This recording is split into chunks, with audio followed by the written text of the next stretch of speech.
श्री सरस्वतीये नमः।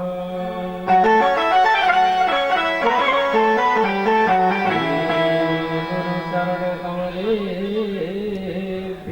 नमः। ओ नमः। हे कृष्ण करुणा सिंधु दीनबंधु जगतपते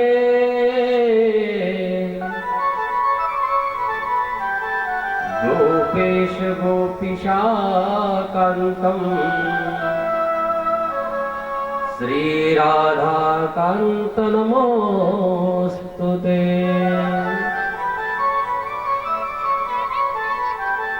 जय जय श्री राधा रमण,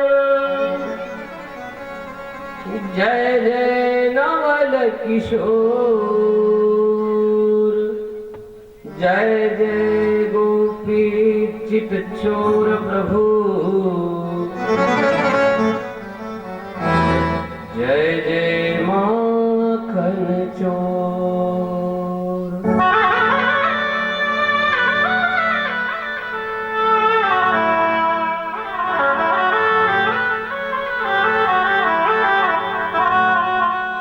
आए हो तो प्रेम से लो हरि का नाम, सब भक्तों को पंकज की जय जय सीताराम।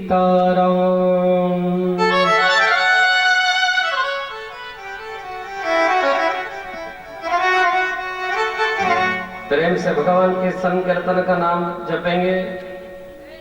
श्री हरि शरणम, श्री हरि शरणम, श्री हरि शरणम, श्री हरि शरणम, श्री हरि शरणम, श्री हरि शरणम,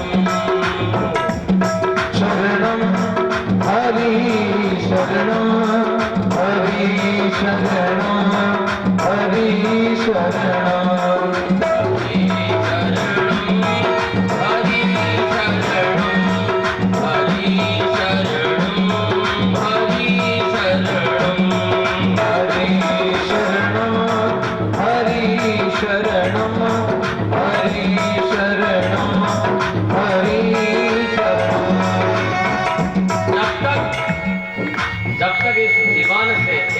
से आप हरि की शरण में नहीं जाओगे, महाराज हरि भी इतने फ्री नहीं है कि वो तुमको आगे कुछ दे जाएंगे या तुम्हारा उद्धार कर जाएंगे। ठाकुर जी कहते हैं कि जब तक मेरे को याद नहीं करते तब तक मैं भी इतना नवरा नटारा नहीं हूँ जो हर किसी के वहां चला जाऊँ।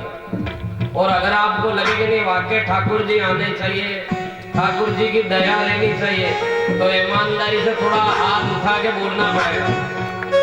हरि शरणम, हरि शरणम, हरि शरणम, हरि शरणम, हरि शरणम, हरि शरणम, हरि शरणम, हरि शरणम।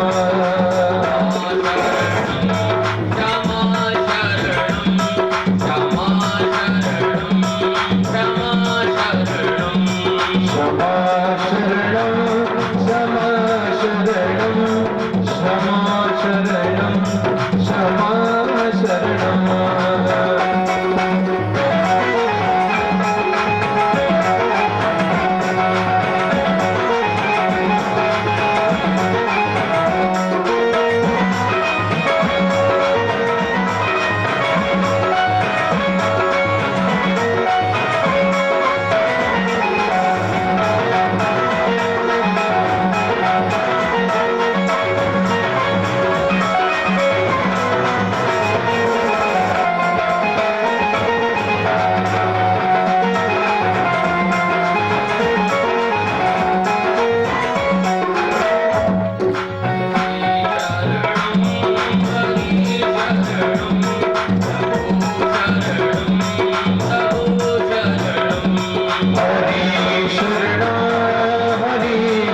हरि शरणम कह देता है तो कितने भी घोर विपत्ति में क्यों ना हो, हरि आके बचा ही लेते हैं। लेकिन कब बचाते हैं? जब आदमी कहे तब। कहते ठाकुर जी भी इतने फ्री नहीं है कि वो यहाँ है।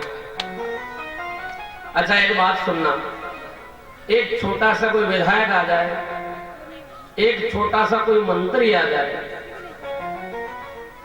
तो महाराज उनके आने की जब खबर मिलती है ना, पहले तो उनको कार्ड देने जाना पड़ता है कि विधायक जी आपको आना है,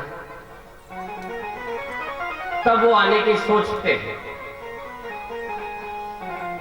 उसके बाद फिर उनको फोन मिलाना पड़ता है कि साहब आपको 5 तारीख दी थी आने की, आपको याद है कि नहीं?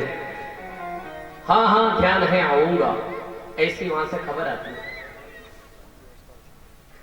तो बताओ, एक साधारण आदमी को बुलाने के लिए 3 बार उसको संपर्क साधना पड़ता है, तो ये तो विधायक के विधायक के विधायक के भी विधायक है, मिनिस्टर है, पीएम है, सीएम है, डीएम है, सब भगवान ठाकुर जी हैं। इन्हीं की कृपा से तो बनते हैं। पर ये दुनिया ऐसी स्वार्थी है महाराज कि जहां से कुछ पाइए तहां लगाइए आस, जहां से कुछ पाइए तहां लगाइए आस, रेती सरवर न जाए जहां न बूझे जल की प्यास। भगवान ये दुनिया इतनी स्वार्थी है देवता कि जहां से कुछ मिलता हो ना, उसको लेने के लिए तो मैं कह रहा हूं कि दिल्ली चली जाए, भले किराया डबल हो जाए, कोई तकलीफ नहीं। और जहां कुछ नहीं मिलता हो वहां तो सीताराम चरण अति मोरे। बोलो राधे। राधा का नाम लेना बहुत जरूरी है, क्योंकि अगर आपने राधा का नाम नहीं लिया तो महाराज राधेश्याम आधे, और राधेश्याम आधे तो अपना काम कोई नहीं साधे। इसलिए राधा का नाम तो बराबर कंटिन्यू जीवान पे रहना चाहिए। मैंने आपको कल बताया था कि पिताजी पिताजी कहने से काम नहीं बनता है, माताजी भी कहना पड़ता है। और एक बार माताजी कहते थे पिताजी अपने आप 5 बीघा जमीन नामे करे थे कि नहीं, करनी पड़ेगा नाना के, करते कि नहीं करते। इसलिए प्रेमी भक्तों, भगवान का नाम जरूर ले। अंत समय में अगर जो कोई साथ देती तो वो एकमात्र चीज है भगवान का नाम। प्रेमी भक्तों, अपनी कथा कल कहां तक हुई थी, किसी को याद हो तो थोड़ा आप बताएं। ध्यान है क्या किसी को? कल कहां तक थी बाजी, कथा कहां तक पहुंची थी? ध्रुव जी की ध्यान है न, उनके पिताजी की, उनकी भी ध्यान है। मतलब बाजी का जीव यही था महाराज, बाकी सब यही थे, पर किसी को ध्यान नहीं रहा या कहना नहीं चाहते। अरे पता तो चले कि कथा में आप यहीं बैठे हो। कल आपने भगवान शिव और पार्वती का विवाह देखा, उसके बाद में ध्रुव उपाख्यान सुना। अब महाराज ध्रुव के पुत्र होते हैं जिनका नाम रहता उत्कल। उत्कल का विवाह पुष्करणी के साथ होता है। इनके जो संतान होती है उसका नाम अंग रहता है। अंग के जो पुत्र होते हैं वो वेन होते हैं। अब महाराज जो वेन जो होते हैं ना, ये बड़े विचित्र प्राणी हैं। जो ध्रुव भगवान के वंश में उत्पन्न हुए, जो भगवान के अतिशय प्रिय भक्त हुए ध्रुव, जिनने मात्र 5 वर्ष की आयु में भगवान को प्राप्त कर लिया, उसी वंश में एक राजा वेन करके होते हैं। अब महाराज राजा वेन जो होते हैं ना, ये बड़े दुष्ट प्रवृत्ति के होते हैं। इनका क्या काम है, रोज सुबह हुई कई सत्कर्म कर रहा है कि बंद करो, ये सब नवरे नाटक है, ढोंग धतुरे हैं, कुल मिला के उसको बंद करवा देना।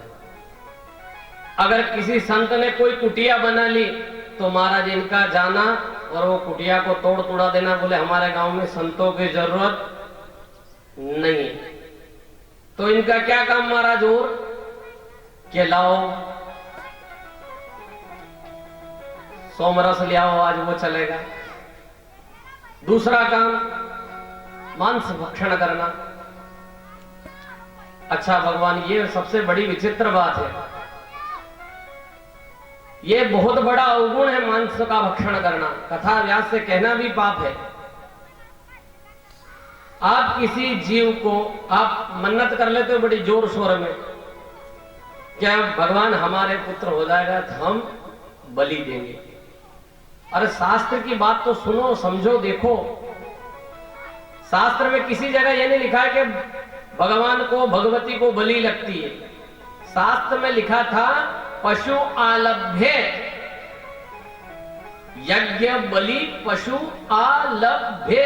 तो यज्ञ की जो बलि लगती है उस बलि में पशु का लाना, उसको छूना और छोड़ देना।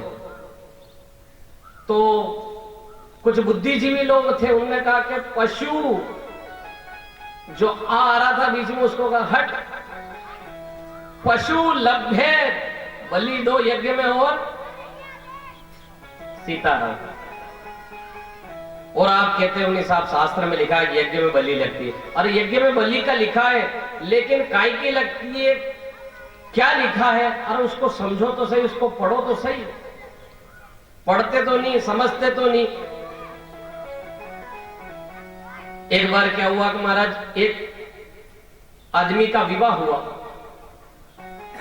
मतलब विद्या भी सबको समझ में नहीं आती, उसका अनपढ़ लोग अलग ही अर्थ निकालते हैं, मूर्ख लोग।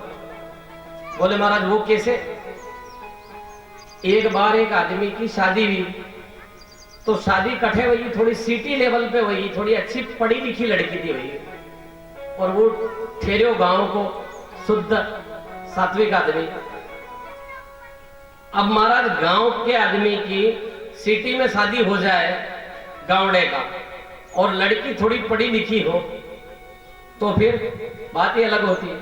अब जमाई साहब पहली बार ससुराल बता, और विघ्न आना भी चाहिए जीवन में। विघ्न नहीं आए तो संपट ही नहीं पड़े, हो क्या रहा है। अब जमाई साहब ससुराल गए।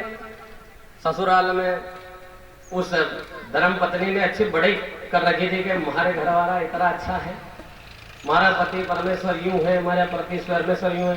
कोई पत्नी नहीं चाहती कि अपने पति की कमी खले, अच्छी बातें बताई। वाह भाई, सबने कहा कि अच्छी बात है। जैसे ही जमैसा आए, अब जमैसा आए तो उनको पहले भोजन तो करवाना ही पड़ेगा। उनके सामने जैसे भोजन परोसा, जमैसा तो गांव के और ठहरे अनपढ़, आओ देखो ना, ताओ भूखा मर रहा था, जमी तो हम दूर से ही रहा था। जैसे पूड़ी रखी, अब सिटी में क्या छोटी छोटी पुड़िया बनाते हैं, अपने गांव में तो माता बहने कभी बड़ी भी बना दे कि खेत वेत का काम करना जल्दी काम हो जाए। अब सिटी में छोटी पूड़ी बनती है। जैसे वह पूड़ी रखी, जमाई साहब तो अच्छा भूखा था, उन्होंने जैसे पूड़ी ने एक ही बार सब्जी में लगे ना। अब ये खड़ी खड़ी देख रही थी, कौन? उसकी पत्नी। अब उसकी पत्नी कह रही है, अरे भला मना कहाँ इज्जत को नाश करे, मैं तो इतनी बड़ी कर रखी। तो वो सबके सामने तो बोलने से रही। उसने कहा भले मनक, इशारे से कहा खाओ तो खाओ, पर एक की दो करो, दो उंगली करी ऊंची कि एक पूड़ी की दो करो। अब वो भोला पुरुष गांव का अनपढ़ मैंने कि हाँ या सही कह रही कि आप बहुत दूर से आया हो, भूखा मरी रहा होगा। वन्ने भगवान एक पूड़ी ली, वड़ के ऊपर आलू की सब्जी थी रखी, एक और ऊपर धरी न जैसे। अब भगवान ये जैसे उन्हें देखो और उन्हें माथो ठोक लियो, हे राम थोड़ी तो शर्म करो। क्या कहा? हे राम थोड़ी तो शर्म करो। पहला कम इज्जत थी, जब ज्यादा और कम कर रहा हो। बोलो राधे। अब महाराज जैसे ये देखा तो उन्होंने कहा ठीक है। फिर पत्नी ने जैसे माथे के हाथ लगाया उस भोले आदमी का, अच्छा अच्छा देवी तू यूं खेड़ो छे री कि या प्रसाद रूप में ग्रहण करो, माथे चढ़े ने पचे खाओ। महाराज फिर पूड़ी ली, आलू की सब्जी रखी, एक और पूड़ी धरी, माथे चढ़ेंगे पचे खाओ, और री खादी इज्जत भी। अब पत्नी बेचारी क्या करती, सब परिवार वाले हैं, तो चिल्लाते हुए, मतलब थोड़ा गुस्सा करते हुए बोली चूल्हे से, अरे चूल्हे जसो पेला जली रहे हो तो वैसे ही जल, मतलब पेला जैसे एक एक पूड़ी को निवालो करो वो ठीक है। इसलिए महापुरुषों ने कहा है कि मूर्खों को ज्यादा ज्ञान देना भी ठीक नहीं रहता। मूर्खाणाम उपदेशम न रोचते। अब इस वेन को, ये वेन नाम का राजा था, इसको बुद्धि देने के लिए कौन गए? ऋषि महात्मा। ऋषि महात्मा गए तो ऋषि महात्मा को इनने भगा दिया कि मेरे नगर में कोई ऋषियों और ब्राह्मणों की जरूरत नहीं है। अब जब महाराज इस तरह से कह के भगा दिया तो कोई सिद्ध पुरुष भी होगा उसके पास गए, तो उसने कहा, सिद्ध पुरुष ने, तुम तुम्हारा काम करो राजा बेन, हमारा काम है जाप धर्म कर्म करना, हम कर रहे हैं। लेकिन कहते हैं जैसा खाओगे अन्न वैसा बनेगा मन। इसलिए मैं कहता हूं माताओं बहनों और खास करके क्षत्रिय बंधुओं से, खास करके क्षत्रिय बंधुओं से कहता हूं कि बुरा व्यसन त्याग दो, जीवन स्वर्ग बन जाएगा। किसी भी जीव की हिंसा मत करो। आपको बुरा लगेगा किसी को तो मैं क्षमा चाहता हूं, लेकिन बुरा व्यसन मत करो, बुरा मत खाओ, बुरा मत पियो। अगर इसके पीने से, इसके खाने से अगर किसी का भला होता और अगर ये अच्छी चीज होती तो सबसे पहले संत ब्राह्मण भगवान इसको शुरुआत करते। अरे आप किसी जीव को मार कर कहते हो कि हम बलि दे रहे, तो कहीं ना कहीं वो गलत कर रहे हो आप, ये गलत है, उससे किसी का भला नहीं होना है। मदिरा पान करने से, वारुणी पान करने से, वारुणी अलग चीज है, मदिरा पान करने से किसी का भला नहीं हो सकता, ये त्यागो जीवन में। लेकिन कहा है ना कि उसको समझ में नहीं आई वेल को, और उसने राज ऋषियों को भगा दिया। एक ऋषि ने, ब्राह्मण ने जल लिया हाथ में, कहा राजन तू जीने लायक नहीं, तेरे को इस पृथ्वी पे रहने के लायक नहीं। जल लिया हाथ में, कहा हे भगवान अगर मैंने मन कर्म वचन से कोई पूजा अर्चना करी तो ये राजा बहन तत्क्षण यहीं मर जाए। और महाराज ब्राह्मणों के मंत्रों में तो ताकत है, भगवान के नाम की पूजा कर रखी थी संतों ने, जैसे ही श्राप दिया और राजा बहन की मृत्यु हो जाती। राजा बहन की जब मृत्यु हो गई तो अब राजपाट संभाले कौन? ब्राह्मणों से कोई राजपाट हो रहा है क्या? ब्राह्मणों के बस की बात नहीं है राजपाट हो जाए भाई। ब्राह्मण अगर राजपाट करने बैठे न, मान लीजिए कहीं अच्छे स्वादिष्ट भोजन आ गया तो आज राज का खाली चलेगा, काले देखा। अब महाराज राजा वेन की भुजाओं को मथा ब्राह्मणों ने, संतों ने। भुजा मथने पर भगवान पृथु जो भगवान के अंश स्वरूप थे उनका जन्म हो जाता है, और जोड़े सहित उत्पन्न होते हैं पृथु और अर्ची। बोलो राधे। अर्ची और पृथु का जन्म होता है महाराज। अब ये जो पृथु महाराज थे, जितने भी राजा वेन ने अन्याय कर रखा था, अत्याचारियों को बुला रखा था, उन आताताइयों का सबसे पहले ये सफाया करने शुरू हो जाते। जितने भी दुष्ट लोग हैं उनको मारा। फिर राज ऋषि जो गांव छोड़कर, नगर छोड़कर चले गए थे, उनको पुनः बुलाया। अब क्या हुआ कि जब राजा वेन ने इतना दुराचार करा था, तब ये वसुंधरा है ना, पृथ्वी जमीन, ये सारे बीज जो बोते थे लोग वो खा जाती थी। सारे बीज खा गई, शक्ति खा गई, बल खा गई, विद्या खा गई, हर चीज ये पृथ्वी दबा लिया। अब महाराज पृथु ने बार बार प्रार्थना करी कि हे पृथ्वी वसुंधरा, वो सब चीजें वापस कर दो, लेकिन भय भी न करे ना प्रीत। राम जी 3 दिन तक समुद्र के सामने खड़े रहे। गोस्वामी तुलसी आगे राम कथा आएगी, कितने दिन तक? 3 दिन तक। और कहा समुद्र देवता रास्ता दे दो, समुद्र देवता रास्ता दे दो, लेकिन महाराज नहीं दिया।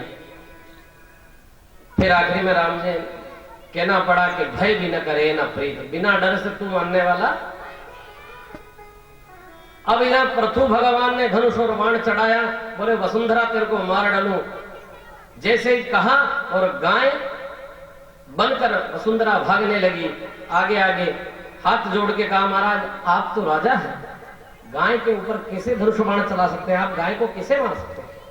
तो बोले कि तेरे से कहा वो जो बीज है वो दे ताकि सृष्टि का भला हो सके।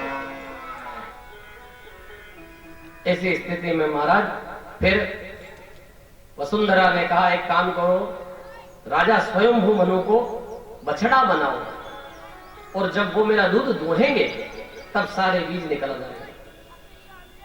राजा स्वयंभू मनु को बछड़ा बनाया, पृथ्वी गाय बनी, दूध दोहा, दूध की जगह सारे बीज निकल गए। फिर भगवान इंद्र आए, इंद्र ने सारी शक्तियां ले ली, इंद्र को बछड़ा बनाया। फिर मैं नाम का दानव आया, वो बछड़ा बना, उसने सारी मायावी विद्या दोह ली। इस प्रकार से सब आए, सब ने अपना अपना, ऋषि आए, ऋषि ने वेद, एक जो सबसे प्रमुख ऋषि थे वो उनने वेद को दोह लिया। इस तरह से वापस वसुंधरा से सारी चीजें प्राप्त होती।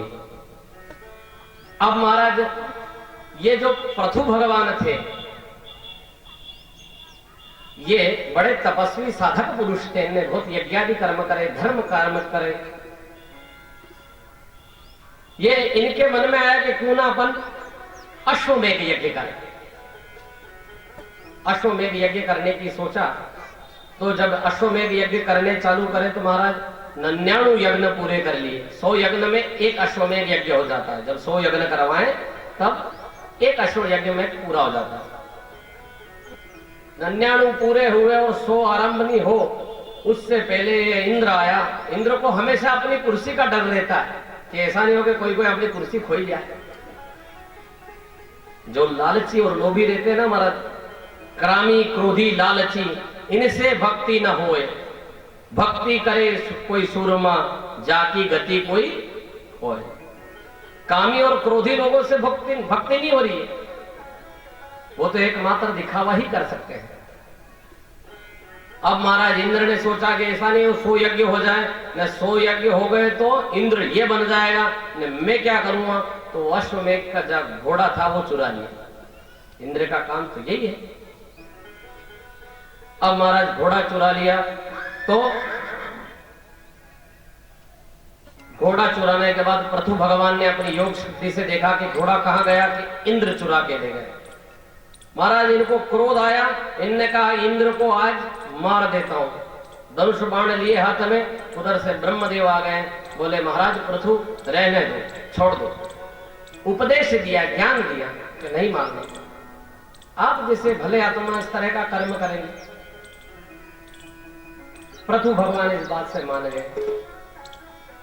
महाराज जैसे पृथु भगवान इस बात से मान गए, भगवान नारायण स्वयं चतुर्भुज में रूप में खड़े हो जाते हैं और पृथु भगवान को दर्शन दे देते हैं। बोली गोपाल कृष्ण भगवान की जय। जब ठाकुर जी आ जाएं और जब ठाकुर जी के दर्शन हो जाएं तो फिर तो कोई चीज बाकी रह नहीं जाती। ठाकुर जी ने कहा बताओ महाराज पृथु तुमको इंद्र बनना है? बोले नहीं महाराज, अब क्या, अब जब आप 4 भुजाधारी 100 यज्ञ करते हैं, लोग जन्म जन्म मुनि जतन कराई और अंत काल राम आवत नहीं, पूरा जन्म खपा देते हैं तो भी आप आते नहीं हो चतुर्भुजधारी। और आज तो मेरे अहोभाग्य 99 यज्ञ में आ गया। अब कुछ नहीं चाहिए, अब अगर आप देना चाहते हैं तो 10,000 कान दे दो। क्या मांगा? 10,000 कान दे दो। ठाकुर जी ने कहा कि 2 कान से तो पूरे ही नहीं हो रहा लोगों को, इतनी बुराइयां सुनते कि पूछो ही मत। और 10,000 कान को क्या करोगे? कि प्रभु बुराइयां सुनने के लिए नहीं, बुराइयां सुनते तो कौन? ये सांसारिक लोग। मैं तो तुम्हें आपकी भक्ति कथा सुनना चाहता हूं। कितना बड़ा सुंदर व्याख्यान है, समझने वाले के लिए कितनी बढ़िया चीज है और ना समझने वाले के लिए तो कुछ भी नहीं। समझदार को इशारा काफी। एक बार क्या हुआ कि एक माता जी थे, उनने एक संत महात्मा को भोजन करने के लिए बुलाया कि बाबू जी आओ पधारो। भोजन करने के लिए बिठाया ब्राह्मण देवताओं को, संत भगवान को। जैसे ही ब्राह्मण भोजन करने बैठा, उनकी पूरी थाली भर के आई, उसमें जो भी रसोई थी सारी आई, पूरा का पूरा सेव से लगे, पूरी सब्जी दाल सारी चीजें आई। अब महाराज जब सारी चीजें आई तो बाबूजी जैसे ही झिमने लगे तो उनकी नजर कहां पड़ गई, माता जी उनके सामने ही बैठी थी, वयोवृद्ध माता थी, बड़ा घामेज माता जी बैठा में। माता जी के पीठ के पाछे गलती थी पापड़ रही है। क्या रह गए, पापड़ की थैली पाछे ज रहेगी, भूलेगी माता जी। अब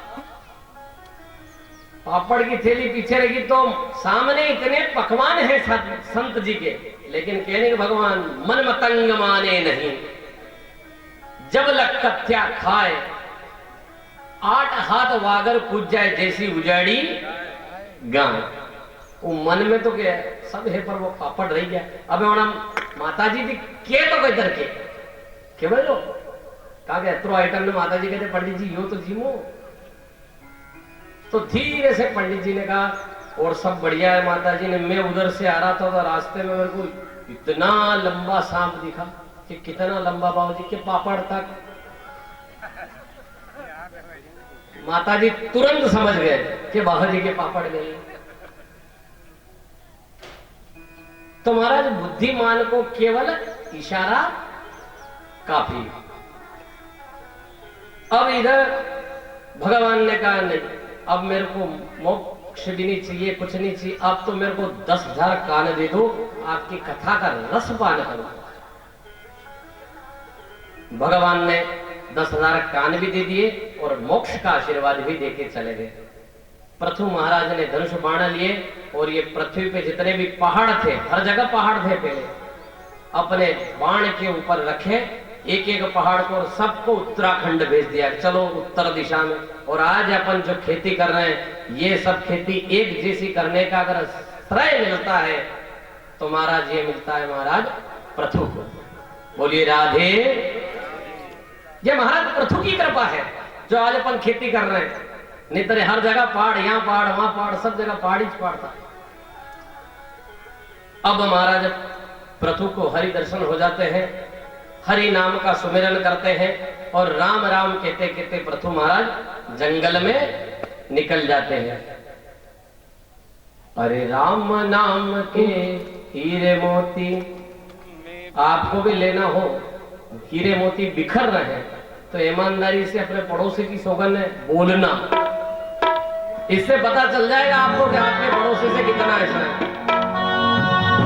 हरे राम नाम के हीरे मोती मैं बिखराऊं गली गली, ले लो कोई राम का प्याला शोर मचाऊं गली गली, ले लो कोई राम का प्याला शोर मचाऊं गली गली। राम नाम के हीरे मोती मैं बिखराऊं गली गली, ले लो रे कोई राम का प्याला शोर मचाऊं गली गली।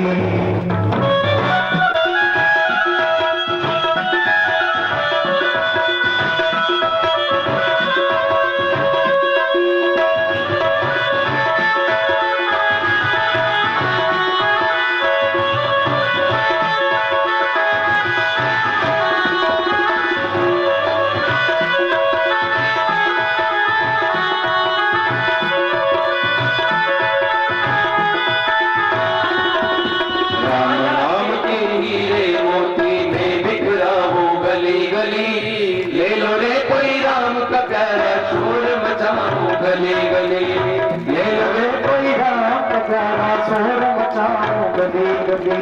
माया के दीवाने सुन लो एक दिन ऐसा आएगा, माया के दीवाने सुन लो एक दिन ऐसा आएगा, धन दौलत और माल खजाना यही पड़ा रह जाएगा, खजाना यही पड़ा रह जाएगा।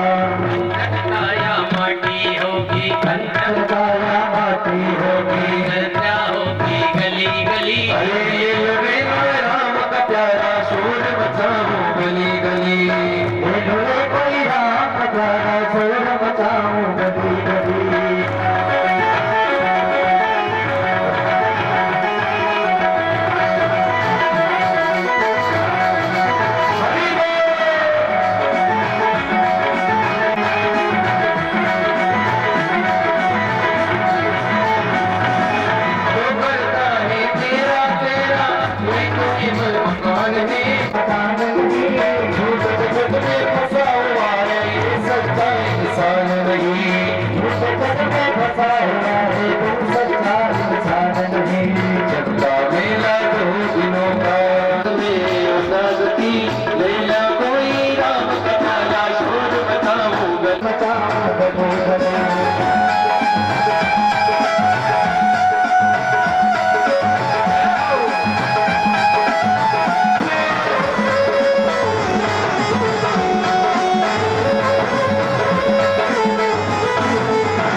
दौलत के बने पुजारी आगे बाल हुए, यह नौकी लूटे वो तुम्हारा माल हुए।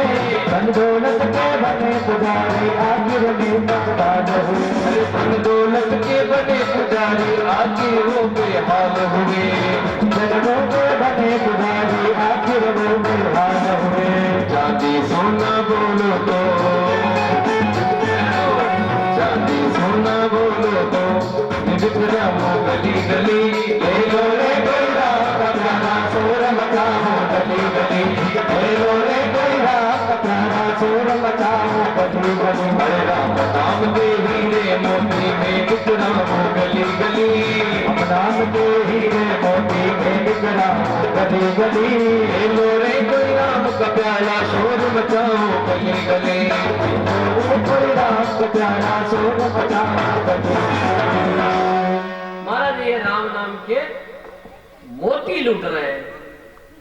अब इसको जिसकी जरूरत होगी वो ले लेगा और जिसको जरूरत नहीं है वो जा ही रहा है।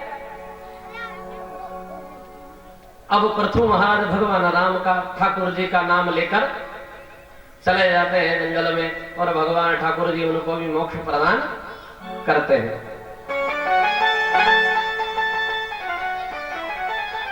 अब उत्तानुपात की कथा तो आपने सुन ली, जो राजा स्वयंभू के पुत्र थे, लेकिन इनके दो पुत्र थे। एक प्रियवत्र करके भी पुत्र था इनका, प्रियवत्र, उनका विवाह बहिष्मती से हुआ था। अब ये जो थे प्रियवत, इनने सोचा कि पूरे विश्व में अंधेरा नहीं रहना चाहिए।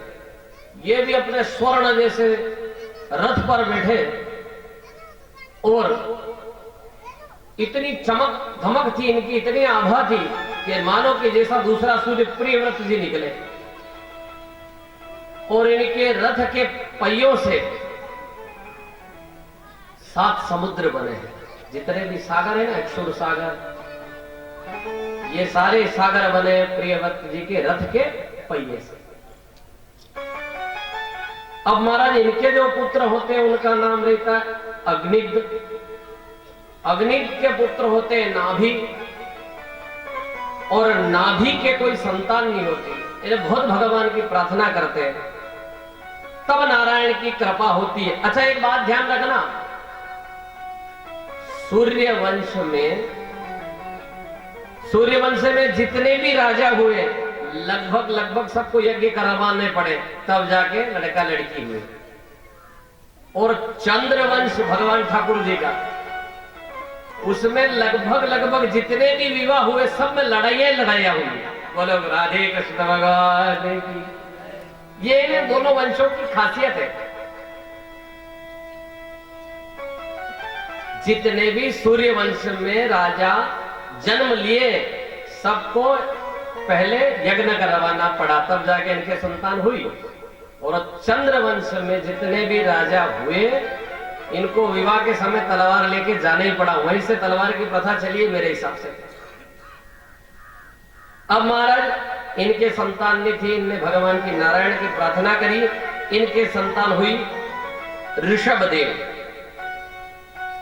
ऋषभदेव जैन भगवान है, जैन लोग इन्हें अपना तीर्थंकर मानते हैं।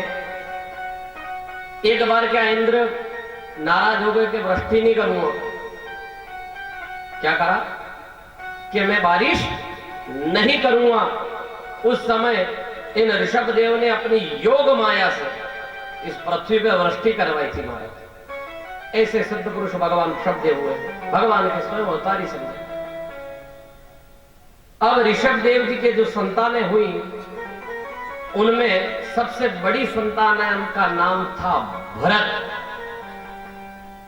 ऋषभदेव जी ने सब संतानों को बुलाए, सबको ज्ञान दिया, बोले राज्य करना है, प्रजा को अपने पुत्र की तरह से रहना।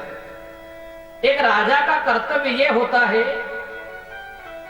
कि वह पूरी प्रजा को अपने संतान समझे। क्या समझे? संतान। उसके साथ अच्छा व्यवहार करे, उन्हें सुखी रखे, उनके सुख दुख में साथ दे। अगर अकाल पड़ जाए तो अपने राजकोष से अन्न की व्यवस्था करना। धन ना दे सके तो जरूरी, लेकिन अन्न की व्यवस्था करवाएं। ये एक राजा का दायित्व है। और एक पिता का क्या दायित्व है कि अपनी संतान को अच्छे गुण सिखाए, ज्ञान दे। एक माता का क्या दायित्व है? अपनी बच्ची को अच्छा संस्कार दे। लेकिन महाराज आज तो कलयुग है। कलयुग में संस्कार कैसे?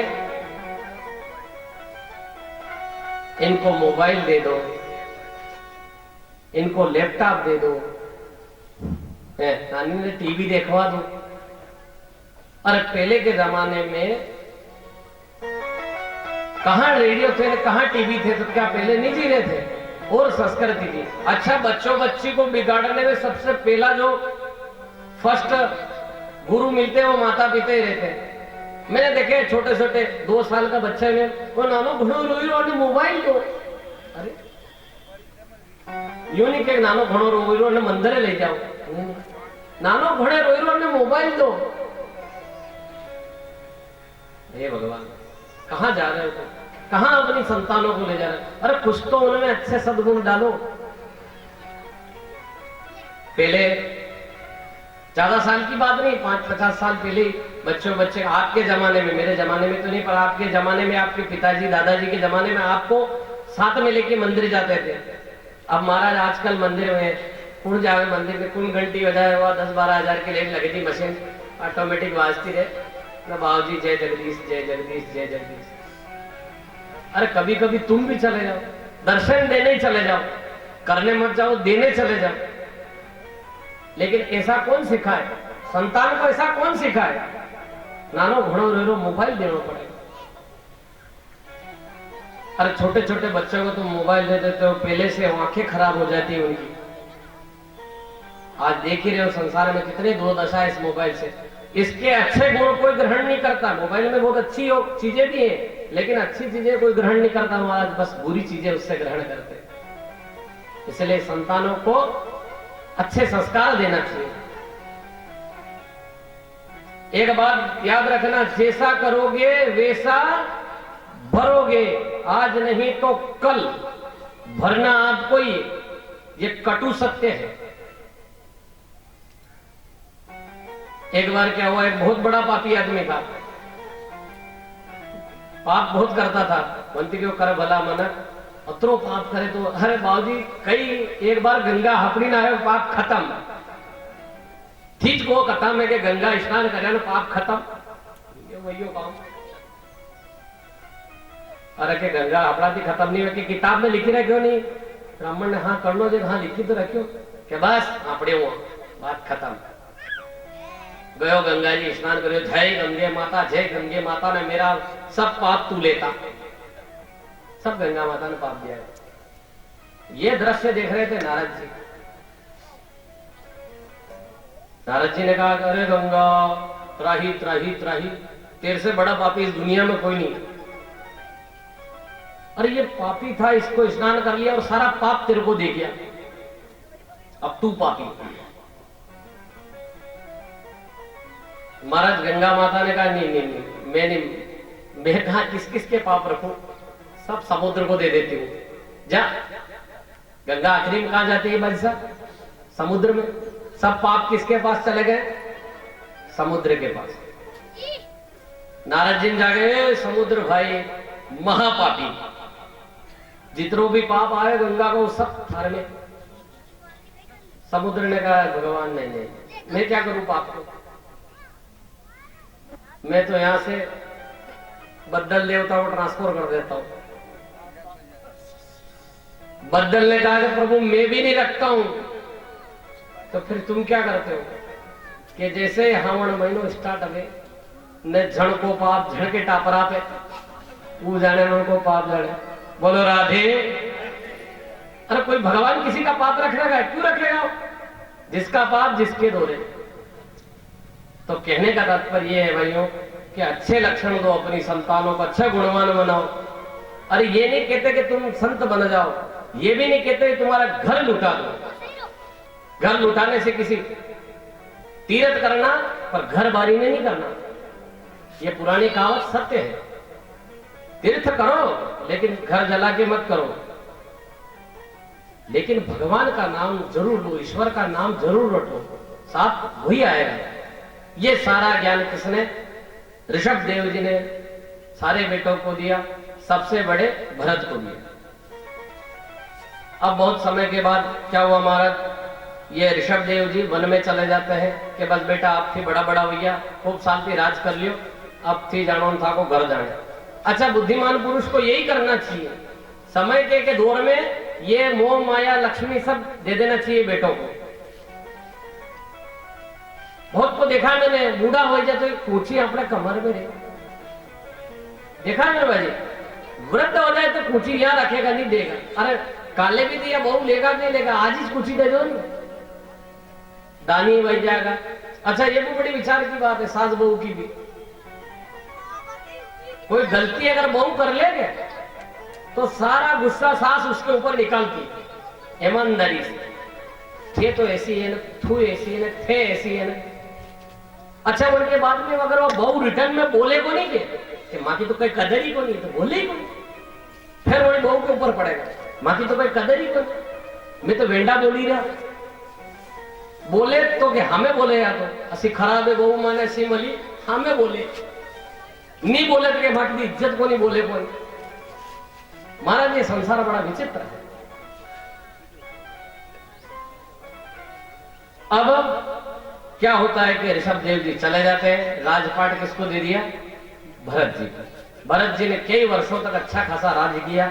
राज करने के बाद इनके मन में भी विचार आ गया कि अपने राजपाट छोड़ो, संतान ने दो, और अभी तो चला कठे जंगल। अच्छा भरत के नाम से ये भारत देश का नाम पड़ा, ये भी आप याद रखना। किस नाम से? राजा भरत। अपने इस पृथ्वी पे 3 भरत हुए थे जो महान महान हुए। एक भरत कौन? जो जड़ भरत। दूसरे भरत कौन? शकुंतला पुत्र भरत। तीसरे भरत कौन हुए? भगवान राम के भाई भरत। ये जड़ भरत ऐसे थे कि इनने दुख देखकर फिर भगवान को पा लिया तीसरे जन्म में। शकुंतला पुत्र भरत कौन थे? छोटी सी आयु में शेर के दांत गिर लिए। और वो भरत कौन थे? राम जी के भाई भरत को कौन नहीं जानता महाराज? बोलो राधे। अब महाराज जब ज्ञान दे दिया, ऋषभ देव जी चले गए, भरत ने भी कई समय तक राज्य किया। इसके बाद भरत जी भी गंडकी नदी के किनारे तपस्या करने के लिए चले गए। अब इनने कई सालों तक जीवन के अंत समय में कि बस 2-4 साल 10 साल जीव्या नहीं जीवा, वहां तक तपस्या करी। और महाराज जब वहां तक तपस्या करी तो आखिरी में क्या हुआ कि एक दिन एक हिरण नदी में पानी पी रहा था। जैसे ही पानी पी रहा था ना, पीछे से शेर ने आवाज मारी जोर से।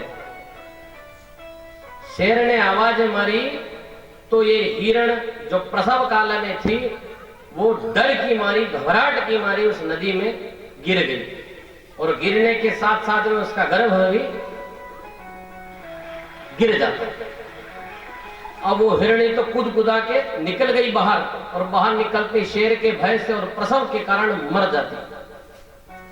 पर उसका जो छोटा सा नन्हा सा बालक था, बच्चा, वो नदी में बहने लगा।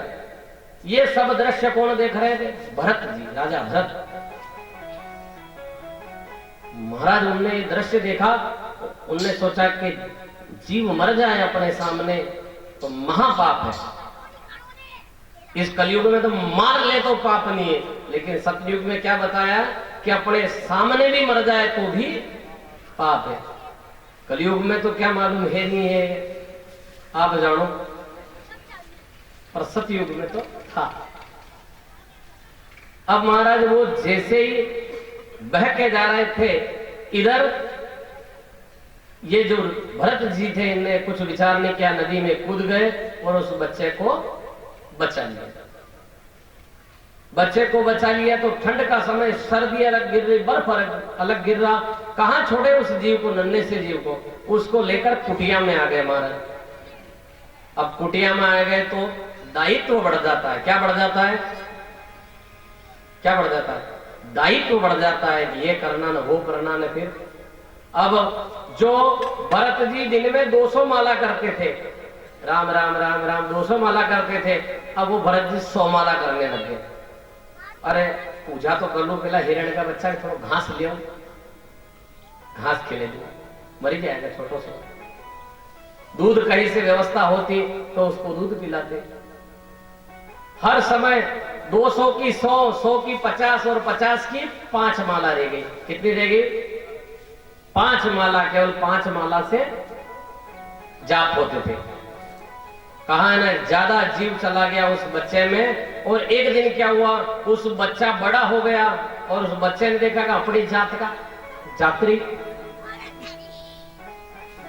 जाति स्वभाव मुझसे। एक बात ध्यान रखना, मैं किसी के ऊपर नहीं कह रहा हूं, पर जो एक स्वभाव होता है वो कभी नहीं बदलता।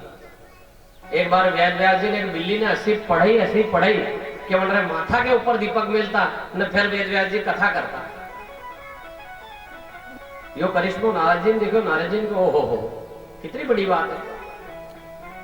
असो भी वही सकेगी, बिल्ली छानी मनी बे न के ऊपर दीपक।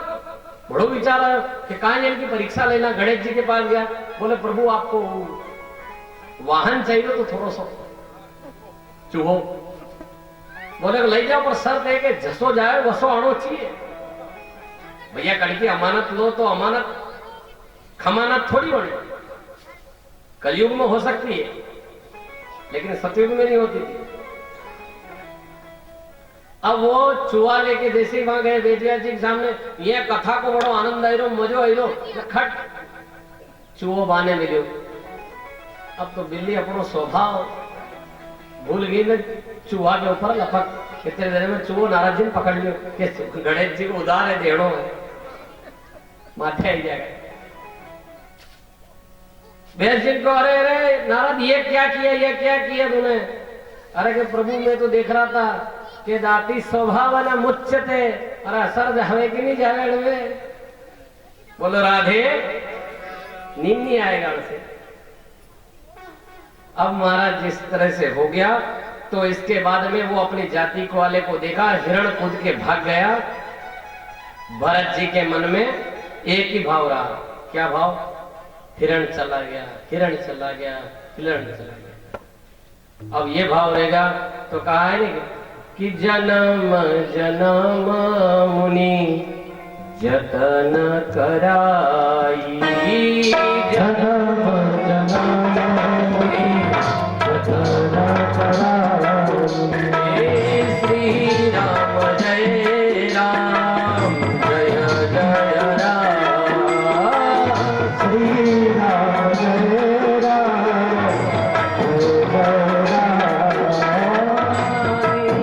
काल राम आवत नाई श्री राम जय राम जय राम।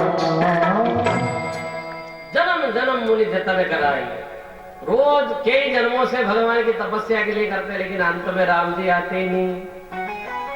और अंतमति सो परम गति, जैसे आखिरी समय में बुद्धि रह जाएगी वैसा आदमी बन जाएगा, वही योनि प्राप्त होती है महाराज। यह कटु से भी कटु सत्य है, कड़वे से भी कड़वा। जैसा आखिरी में रहेगा वैसा बनेगा। अब इनके मन में क्या रह गया था भरत जी के? हिरण, हाय हिरण, कठे चली गई, हाय हिरण, ये मर गए। इनको जन्म मिला कहीं का? हिरण का। अब हिरण का जन्म मिल गया महाराज इनको, तो हिरण का काम तो बस इच्छल उछल करना। लेकिन कहते ना भगवान के नाम व्यर्थ नहीं जाते। इनको पिछले जन्म की सारी जानकारी थी, वो याद था कि मैं ऐसा राजा था और इस हिरण के चक्कर में आज हिरण बनना पड़ा। तो वो बचपन से ही सब हिरणों से अलग रहते थे। ये सब हरी घास खाते थे, तो वो सूखी खाते थे, क्योंकि हरी घास में जीव रहता है और जीव मरता है तो पाप लगता है। 5 काम ऐसे हैं जीवन में, एक बात ध्यान रखना माता है, जो हमेशा करने चाहिए। क्या क्या? पहली रोटी गाय को देना ही चाहिए। पहली रोटी गाय को देना ही चाहिए। आखिरी की रोटी श्वान को देना चाहिए, बिना झोली का, वो भी संत है। दूसरी रोटी कुत्ते को देना चाहिए। तीसरा, थोड़ा सा आटा कहीं पे भी चींटियों के निमित्त जरूर डालना चाहिए।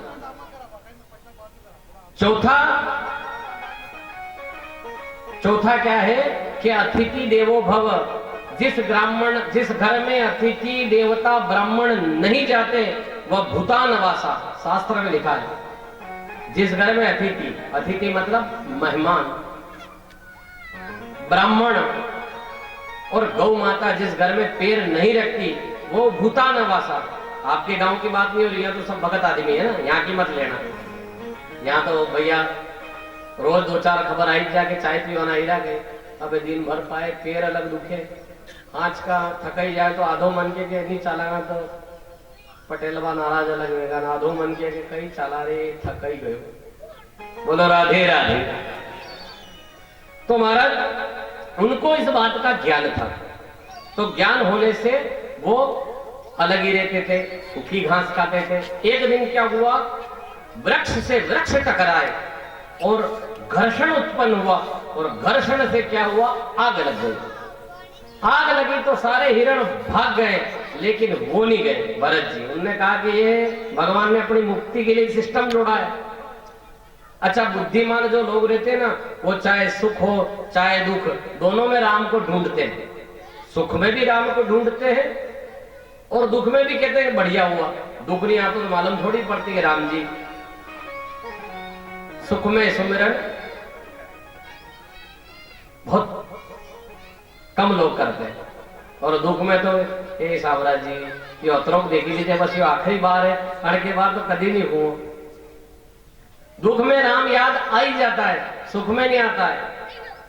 सुख में जो राम याद कर ले उसको दुख का एक का हो, उसको दुख आना है क्या? फिर नहीं आना। लेकिन अपना विश्वास डगमगा जाता है, विश्वास एक नहीं होता है, अपना विश्वास डगमगा जाता है। अरे श्रद्धा रखो तो पूरी रखो, विश्वास तो रखो, नहीं तो मत रखो। 2 व्यक्ति थे बरगद, दोनों को नदी पार करना था। 2 व्यक्ति थे, दोनों को नदी पार करना था। एक तो भगवान का बड़ा भक्त था और एक कभी नाम नहीं लेता था। तो जो भगवान का बड़ा भक्त था उसको तो एक ही था कि मेरे महादेव मेरे को बचाएंगे। कौन बचाएंगे? मेरे महादेव मेरे को बचाएंगे। और दूसरे वाले को था के वो भगवान ने जदी याद करो वधी जा, वो भगवान ने कही भगवान ने जदी याद करो जदी आई जा। अब उनको नदी पार करनी, तो उस भगवान का जो भगत था उससे कहा पहले तू कूद। उसने कहा हाँ कूद जाते क्या है। उसने कहा जय महाकाल बचाना, कूद गया। जैसे ही डूबने लगा और कहा हे महाकाल बचाओ, हे महाकाल बचाओ, हे गोविंद बचाओ। महाकाल की कहा महाकाल बचाओ, महाकाल बचाओ, महाकाल बचाओ। तुरंत महाकाल ने हाथ पकड़ा ने नदी के बाहर निकाल दिया। अब ये दूसरे वाला जो था, जो भगवान के नाम नहीं लेता था, पहले वाले ने कहा आजा तू भी आजा। अब इसने कहा वो निकल गया तो अपन भी निकल गए। अरे ये भी कूद गया और कूदते इसने कहा जय हो जुझार बाबू जी की। पानी में कूदा, जैसे डूबने लगा हाथ पे हिलाए जुझार बाबू जी, जुझार बाबू जी ने हाथ पकड़ियो कि भगत डूबी जाए। जैसे उसको लगा हाँ यार करना पकड़ियो, तो झट से बोले वाह हमारा भिरू बाबू जी। जुझार बाबू जी के मैं आए भिरू बाबू जी का नाम जा छोड़ दिए भगत। भिरू बाबू जी को डूबी जाए पकड़ो। जैसे तैसे भिरू बाबू जी ने पकड़ियो कि वारे मारा राम, भिरू बाबू जी के थारा राम जाने। तो महाराज दुविधा में दोनों गए, दुविधा में दोनों गए, माया मिली ना राम। इसलिए दुविधा मत करो, शंका मत करो, एक पे एक और नेक। जीवन में हमेशा एक पे विश्वास रखो और दृढ़ रखो। अब महाराज ये आग लग जाती है, भरत जी उसमें जल जाते हैं और मोक्ष हो जाता है। अब इन्हीं भरत जी का तीसरा जन्म होता है। एक भरत राजा हुए थे, दूसरा हिरण बन गए, तीसरा ब्राह्मण के अंगिरस ब्राह्मण के यहां जन्म होता है इन्हीं भरत जी का। अब ये अंगिरस ब्राह्मण के दो पत्नियां थी। ये पूरी कथा में पहली बार आ रहा है कि ब्राह्मण के भी दो पत्नियां थी, ये तो हर बार राजा की होती। अब अंगिरस ब्राह्मण की दो पत्नियां थी, एक पत्नी के एक पुत्र और एक बेटा, और जो दूसरी वाली मां थी उसके दो बेटे, और जिसमें सबसे छोटा थे वो है भरत जी।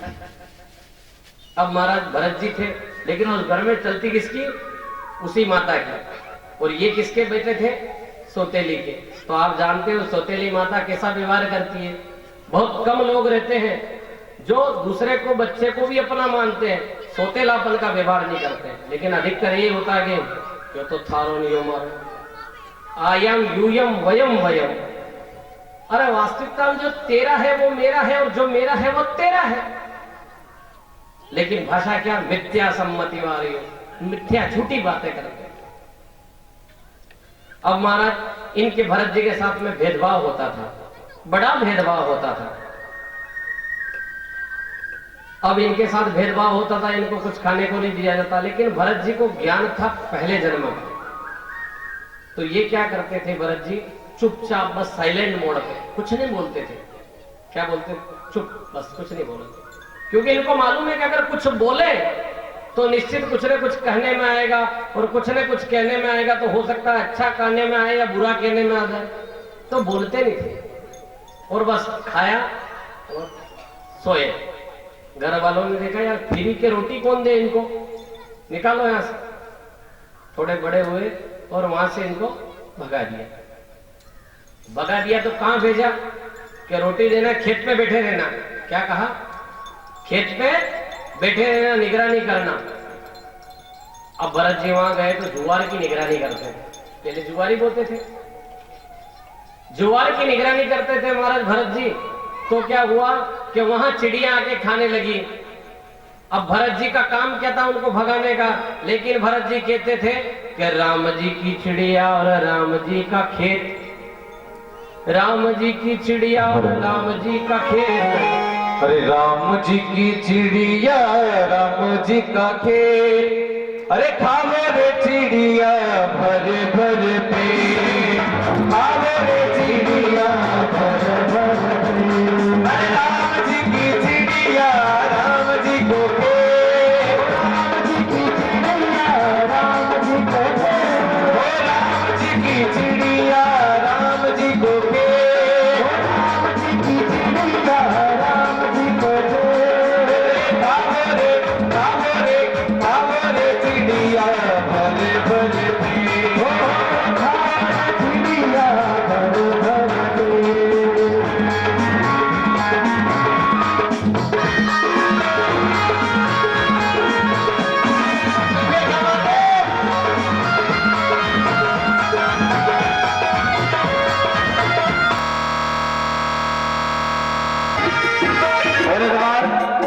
जिसको माता रानी को दरबार में बोला अपने स्थान पे खड़े हो जाए नृत्य करते हुए, जिसको नृत्य करना एक बार खड़े हो जाए अपने स्थान पे। रम जाए भवानी डोगरिए रम जाए, देवरिए रम जाए भवानी डोगरिए रम जाए, सत जोगिया रे भवानी डोगरिए रम जाए, सत जोगिया रे दाता डोगरिए रम जाए।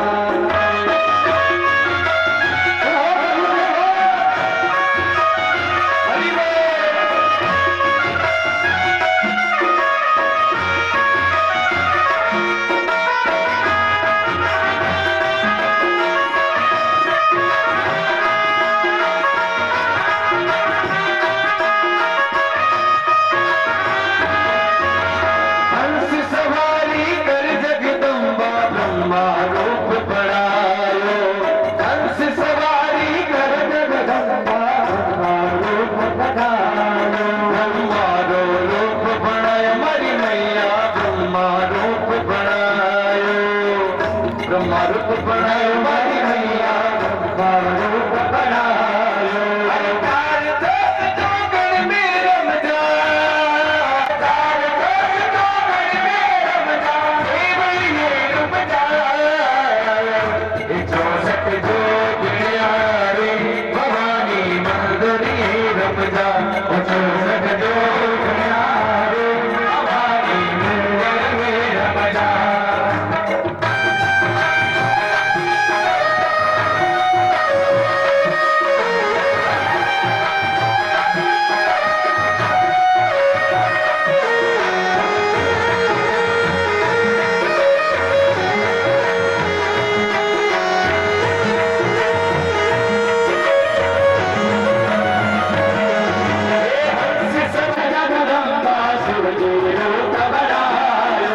शिवजी रूप बनायो, शिवजी रूप बनायो मारी लगन, शिवजी रूप बनायो, चार चौथ जोगण में रम जाओ, चार चौथ जोगण में रम जा, देवरिए रम जा, चौसठ जोगणिया रे भवानी देवरिए रम जा, चौसठ जोगणिया रे भवानी देवरिए रम जा, मंदिरिए रम जा, चौसठ जोगिया रे भवानी मंदिरिए रम जा। जैसे माँ जगदम्बा की कृपा हुई, जगदम्बा की स्तुति करके भगवान भरत जी वहां से निकल जाते हैं। अब भरत जी आते हैं वापस, तो रास्ते में क्या होता, राजा रहुगण की पालकी लेके कहार निकलते हैं। एक कहार का पैर में कुछ लग जाती है तो पालकी वहां रुक जाती है। इतने में उधर भरत जी आ गए, फिर परीक्षा चौथे नंबर की। अब इनको देखा हस्त पुष्ट को पकड़ के कह दिया राजा रहुगण है, ये जा रहे हैं, इनका पालकी का कहार स्वास्थ्य खराब है, आप तो को। अब भरत जी तो बोलते ही थे, उठा के दे दिया, लो पकड़ो। भरत जी ने उठा लिए, भरत जी चलने लगे। अब भरत जी चलते तो भरत जी का क्या सिस्टम था, कभी चलते तो व्यवस्थित चलते और कभी कभी 5 कदम कूद जाते एकदम। अब महाराज सोचो, एक कोई डोली हो या कोई पालकी हो, 4 जने उठाते हो कि चलता हो ने, एकदम 5 कदम कूद जाए तो ऊपर आवाज के खाई हुए लगे कि नहीं लगे। अब नीचे क्या वो चीटियों का ध्यान रखते थे कि जीव इंसानी हो जाए। महाराज पाछला जन्म का पाप जो आज तक भोगी रहो, वो मन में सोचते ऐसा नहीं हो कि फिर हो जाए। अब राजा रहुगण के माथे में चोट लगी। रहुगण कहता, अरे मल्लारो कहारो ठीक से चलो।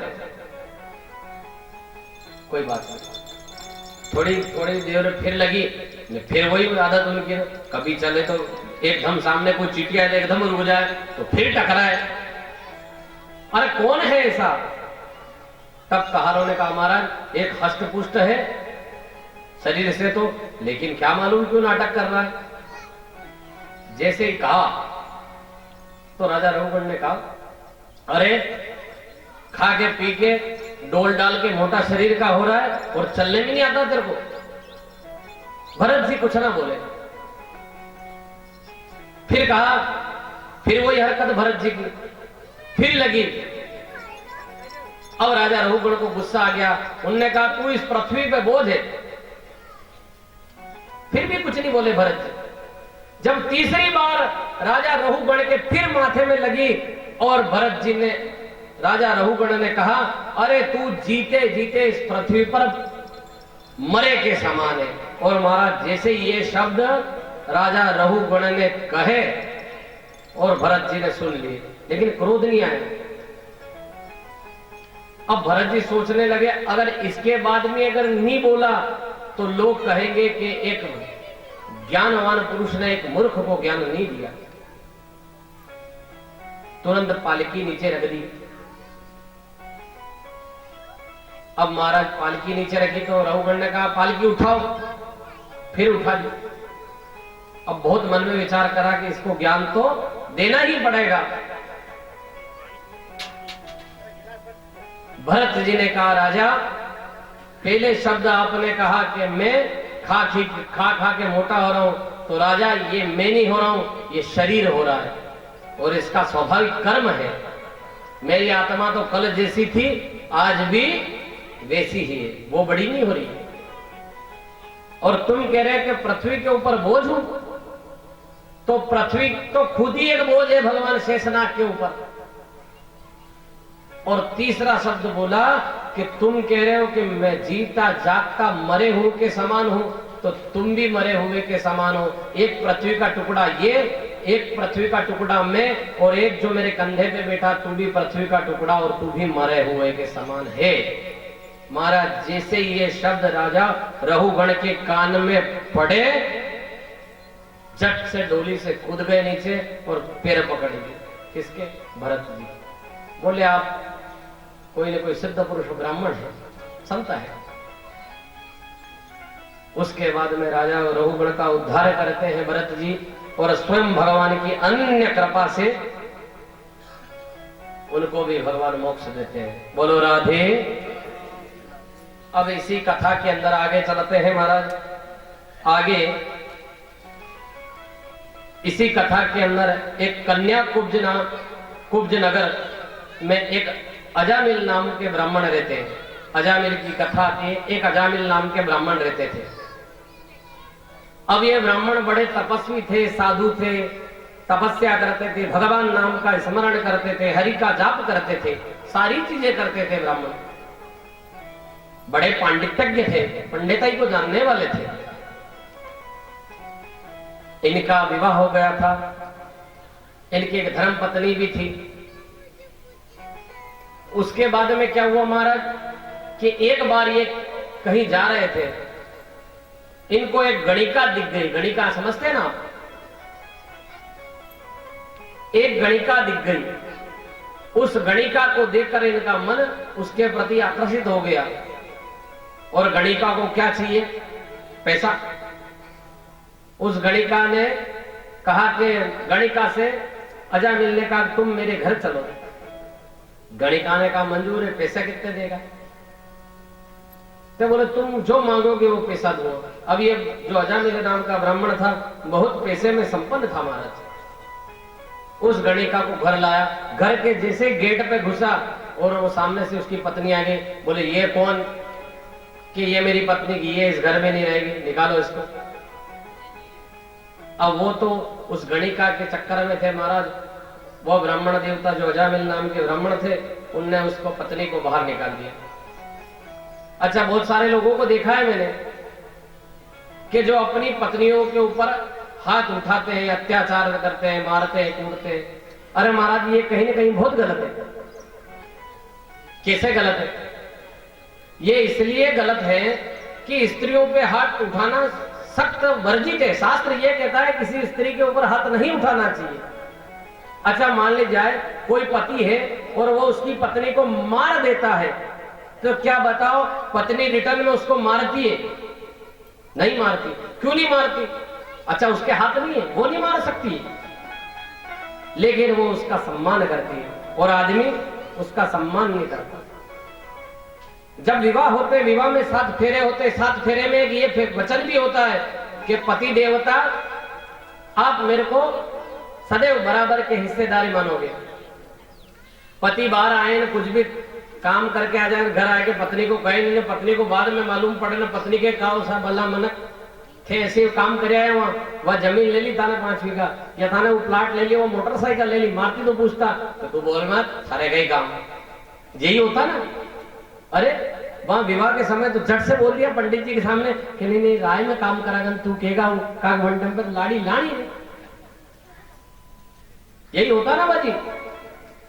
अरे पत्नी को बराबर का सम्मान देना चाहिए, और अपना जैसे पत्नी का भी कर्तव्य है, ऐसा नहीं कि आपकी तरह बोल रहा हूं तो सब आप ही आप। पत्नी का भी फर्ज होता है कि अपने पति की मर्यादा रखे, सम्मान रखे।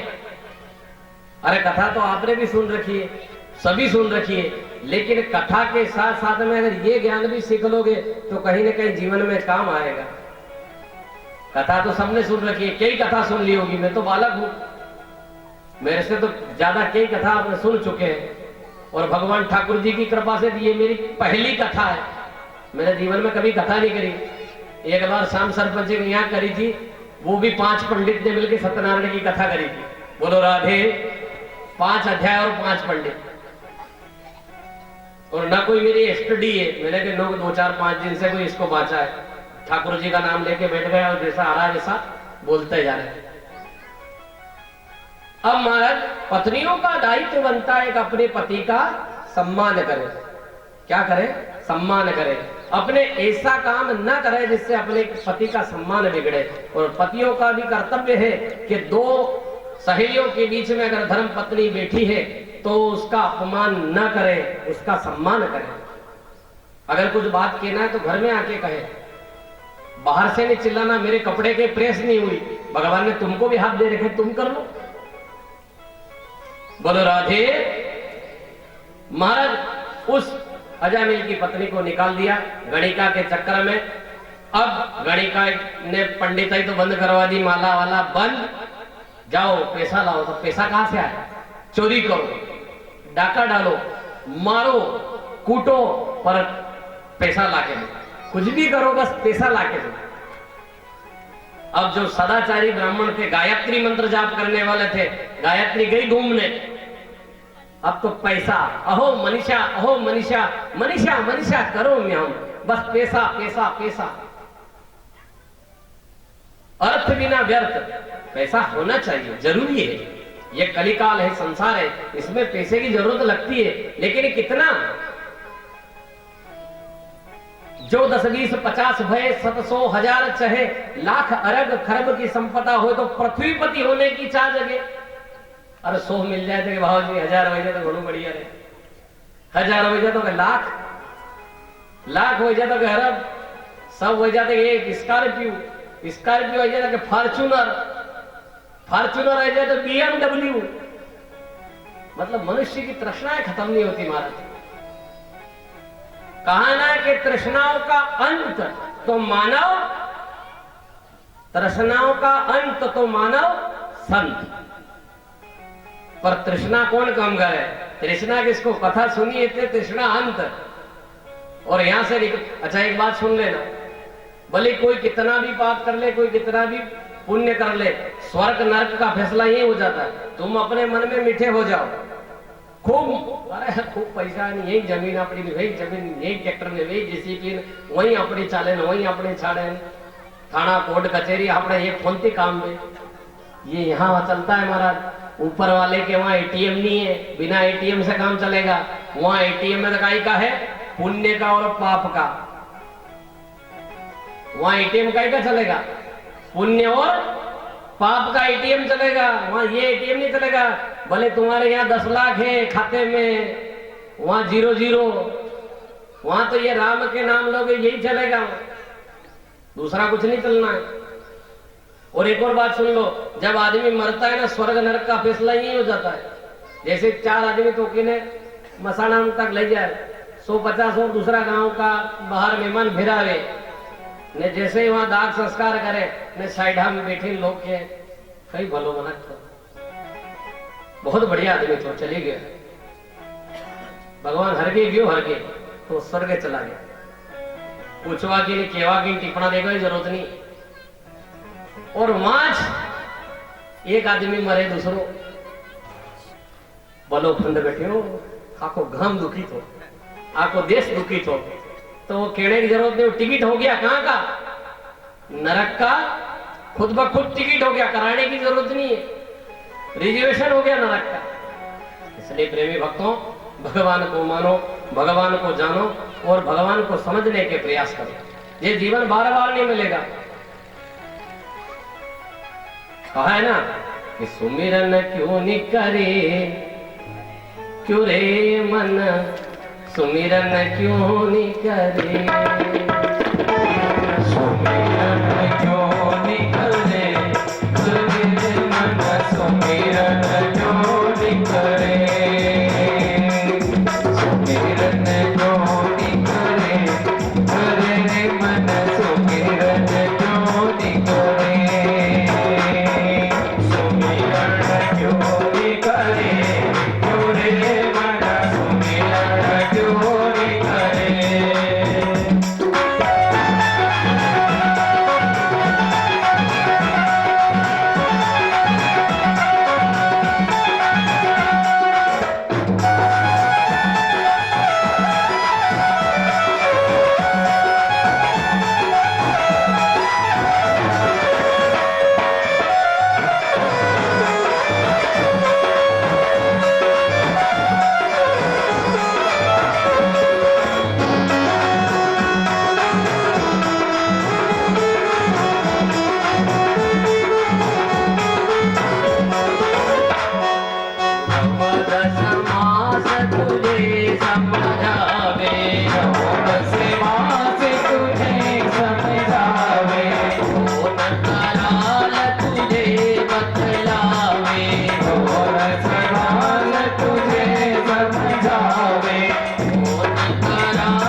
सुमिरन कर ले किसका, भगवान के नाम का।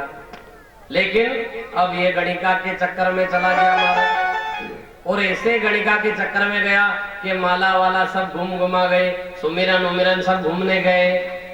अब तो बस पैसा कमाना, पैसा मेरा देवता और मैं पैसे का दास। क्या कहता जामिल कि पैसा मेरा देवता और मैं पैसे का दास, जो मेरे को पैसा नहीं दे महाराज उसका जाए सत्या। पहले क्या कहता था कि पैसा कुछ नहीं है, राम ही सब कुछ है। लेकिन जैसे ही गणिका की संगत में आया, और अब क्या कह रहा है कि पैसा मेरा देवता और मैं पैसे का दास, जो मेरे को पैसा नहीं दे महाराज उसका जाए जय जय सीताराम। संगत के असर पड़ते हैं महाराज, संगत कर अच्छे लोगों की, अच्छे लोगों की संगत करना चाहिए। एक बात ध्यान रखना, आप भले ही मदिरा पान मत करो, लेकिन आप रोज जाके कलारी की जहां दुकान है वहां बैठने लग जाओ। एक ब्राह्मण मान लिया जाए एक ब्राह्मण रोज कलारी की जहां दुकान हो, चाय नहीं पीता हो, वहां जाके बैठने लग जाए, बताओ लोग क्या कहेंगे? बाबूजी घट को खाड़ तो लेथा जाएगा, कहेंगे कि नहीं कहेंगे भाई साहब कि बाबूजी घट को खाड़ तो लेता जाएगा। और मान लो जो कलारी पे रोज बैठता हो, वो कलारी से उठ के रोज मंदिर में आने लग जाए या पंडित जी के साथ में बैठ जाए, आप क्या कहोगे? साधु आदमी है, भगत आदमी है, भगवान के मंदिर जाए। तो ये है महाराज संगत के असर, क्या बोलते हैं इनको? संगत के असर। अब अपने पास कथा बहुत है, अपन इन चीजों को थोड़ा निकलेंगे इनसे बाहर। अब ये गणिका के चक्कर में आ जाता है महाराज। गणिका सब पैसा पैसा करवा देती है। अब इसके 10 पुत्र होते हैं, किसके? अजामिल के। अजामिल के 10 पुत्र होते हैं। अब 10 पुत्रों में से 9 पुत्र हो जाते, 10वां गर्भ में रहता है। और साधु संत आते हैं। साधु संत ने आके कहा कि अजामिल ब्राह्मण हमको भोजन करवा दे। उस गणिका ने कहा महाराज मैं वैश्या हूं, मैं आपको भोजन नहीं करा सकती। बोले बेटा एक काम कर, सूखा सामान दे दे। बोले वो पहले यहाँ पंडित जी रहते थे। क्या पंडित जी तो वही है, लेकिन मैंने उनसे विवाह कर लिया। क्या बोले वो सावित्री के उसको भगा दिया। अब संत ने कहा कि शाम को भोजन करना है तो क्या करें? संत ने कहा अच्छा किया, जो भी किया अच्छा किया। बोले सूखा सामान ले और सामने पीपल का पेड़ है, वहां बनाओ और खाओ। अब रात उनने बनाया और शाम को खाया। रात को 12 बजे वही अजामिल डाकू आया।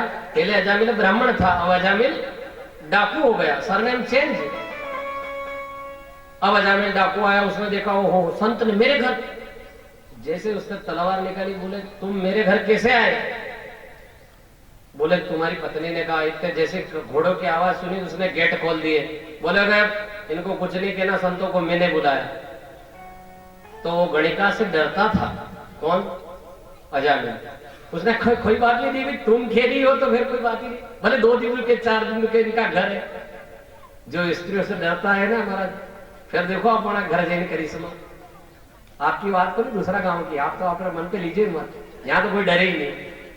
अरे तो कथा याद करने वाले 3 दिन हो रहे भैया। तो जैसे ही गणिका ने कहा कह रहे ये यहीं रहेंगे, तो अजामिल ने कहा कोई बात नहीं, तो आराम से भोजन वोजन पाओ। ऊपर के मन से कहा, अंदर से तो आज भी नाराज है। अब दूसरे दिन जब वो ब्राह्मण जाने लगे, उन संत ने कहा अगला अजामिल दक्षिणा। ब्राह्मणों को कहा ना, नाकादार का नाका, पटवारी के साइन। कोई पटवारी तो नहीं है, वो तो नाराज मत होना। नाकेदार का नाका और पटवारी के साइन और ब्राह्मण के तिलक फ्री में नहीं होते महाराज, इनमें कुछ ना कुछ देना पड़ता है। तो अब अजामिल से उन संतों ने कहा दक्षिणा। अजामिल ने देखा कि पत्नी तो नहीं देख रही,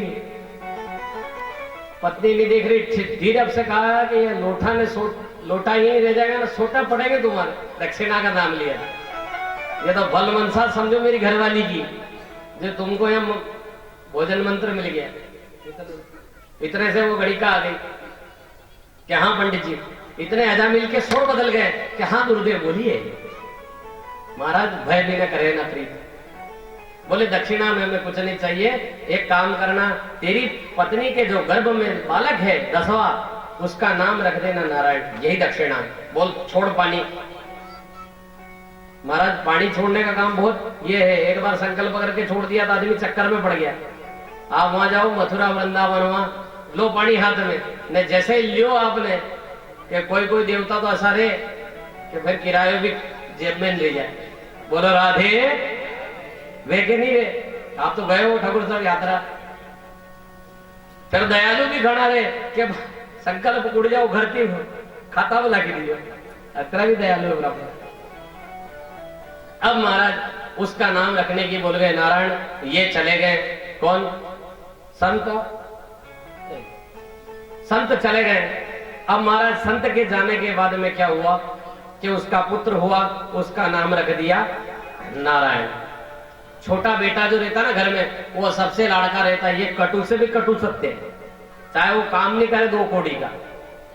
छोटा बेटा जो रहता है घर में, भले वो बिल्कुल काम नहीं करे, पर आप नाना थकी भी होगा, नहीं, बड़ा भले 100 बार काम कर ले नहीं दिखेगा, क्योंकि वो तो बड़ा है, उसको सहन करना है।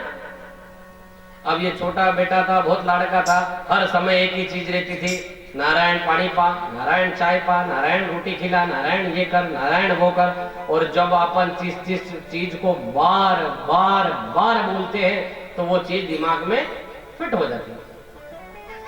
अब इसको बीमारी लग गई, इसके हाथ पैर से चला नहीं जा रहा, इसकी मृत्यु शैया पे था, मरने ही वाला था।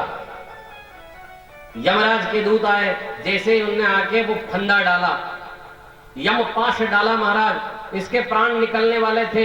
ये चिल्लाने लगा, नारायण बचा, नारायण बचा, नारायण बचा।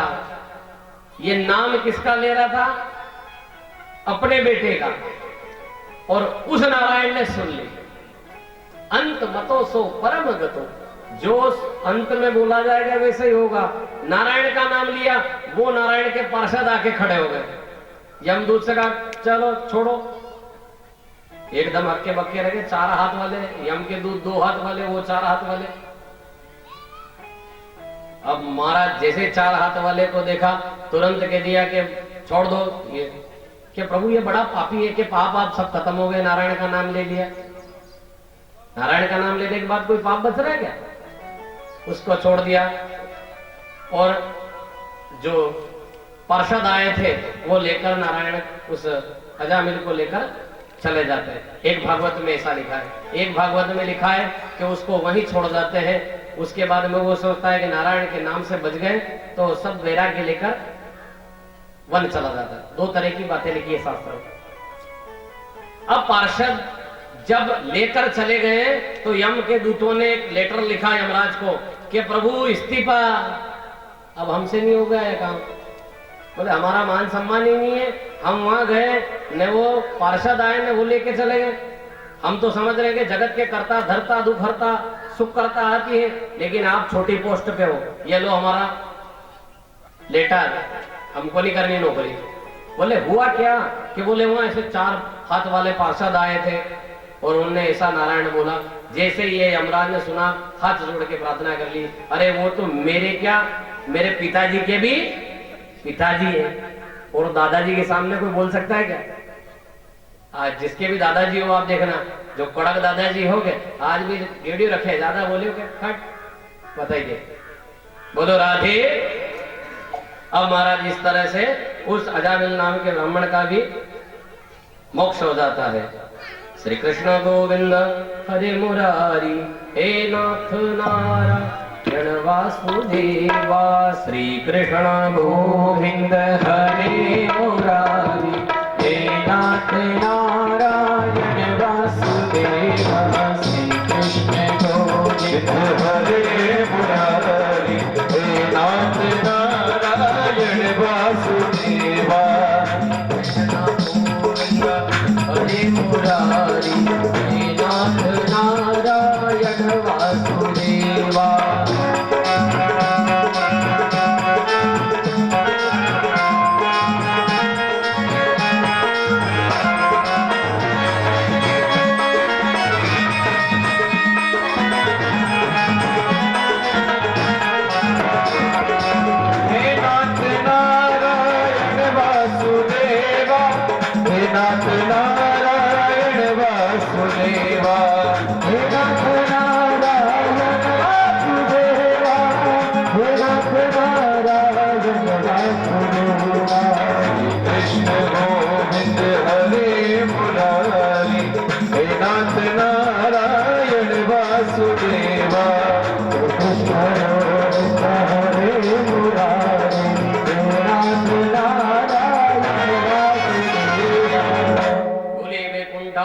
भगवान की जय। कृष्ण का नाम लेना बहुत जरूरी है। भागवत कहती है के कोपि कृष्ण कृतः प्रमाण दशश्वमेघा व्रतेन तुल्यम।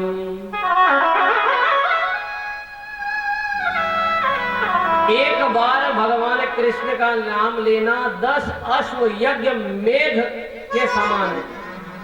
10 अश्व यज्ञ करो ना, यानी 100 यज्ञ करते हो तब अश्वमेघ यज्ञ एक होता है। और 10 करो, मतलब 100 कितनी बार हो जाएगा हुक्म? 10 बार करोगे तो 1000 यज्ञ करो और एक बार ठाकुर जी का नाम लो, सब बराबर। कहा है ना, कृष्णा कृष्णा सब कहे ठग ठाकुर और चोर, बिना प्रेम रिझे नहीं वो प्रेमी नंद किशोर। उसको प्रेम पसंद है कन्हैया को, लेकिन ये वाला प्रेम नहीं आपके दिखावा वाला, ये वाला नहीं, निर्मल मन वाला। एक बार अर्जुन ने पूछ लिया, भगवान आप कैसे प्रसन्न होते हैं, क्या चढ़ाएं आपको? ये पंडित लोग महात्मा लोग कह देते हैं नहीं साहब, ठाकुर जी को चांदी चढ़ानी पड़ेगी, सोना चढ़ाना पड़ेगा, या यूं करना पड़ेगा, या यूं करना पड़ेगा। तो कहीं असो पे करना पड़ेगा यदि प्रसन्न हो। न मान लीजिए कोई गरीब आदमी है, कोई पैसा हो रहा है तो ठीक है, न गरीब आदमी है तो फिर बोले पत्रम पुष्पम फलम तो यम यो में भक्त्या प्रयच्छति। पत्ते फूल और फल ये मेरी भक्ति करने के लिए बहुत है, ठाकुर जी ऐसा कहते हैं। लेकिन कब? जब निर्मल मन हो। बात वही आती है कि जब आप सरल हृदय के हो। अच्छा एक बार शिव जी के मंदिर में जाओ नहीं तो क्या होता है, शिव जी को बड़ी लाइन से लगी रहती है। आदमी बाहर नंदी के सामने कहता है, हे भगवान कभी दर्शन होगा, यो बड़ो भगत को मुंह बन रो, यो हटे तो मुंह पूजा करूं, जल चढ़ू, यो बड़ो भक्तमान बन रो, यो बगले तो दे, 3 घंटा हो गया वहां में। जैसे वो हटता है ना, मैं जाकर जैन ठोक देगा, हे भगवान ठाकुर जी, हे भगवान भोलेनाथ, भगवान के बहुत भगत आदमी वरदान दो। अतरे पाछे दे नंदी के रुको रुको, सब मैं हुई कांति, आपने नहीं हुई हाल, यो हमार मैं कहीं कह रहा था इनके बारे में, घबो वरदान मत दो। भगवान भोले बहुत भोले हैं, 1 मिनट में वरदान दे दे, पता ही नहीं चले कब किसको क्या दे दे। भगवान ने धन बांट दिया कुबेर को, कामधेनु इंद्र को, लक्ष्मी नारायण को। एक चक्र था वो भी ठाकुर जी ने 1000 फूल चढ़ाए थे, ये भी तुम रख लो, कि अपने पास क्या क्या बस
सूरज फसल सब पकाई, सूरज फसल सब पकाई। राम जी की चिड़िया राम जी को के, राम जी की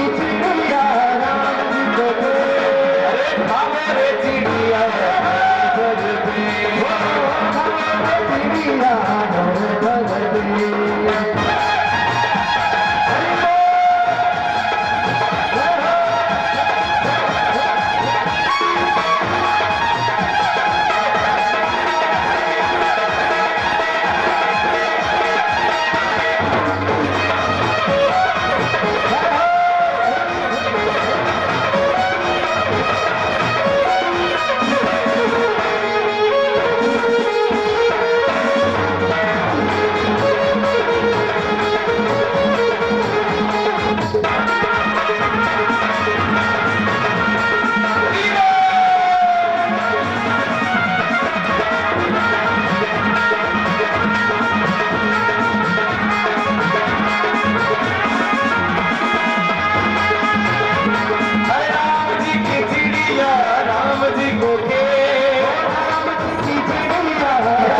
पे।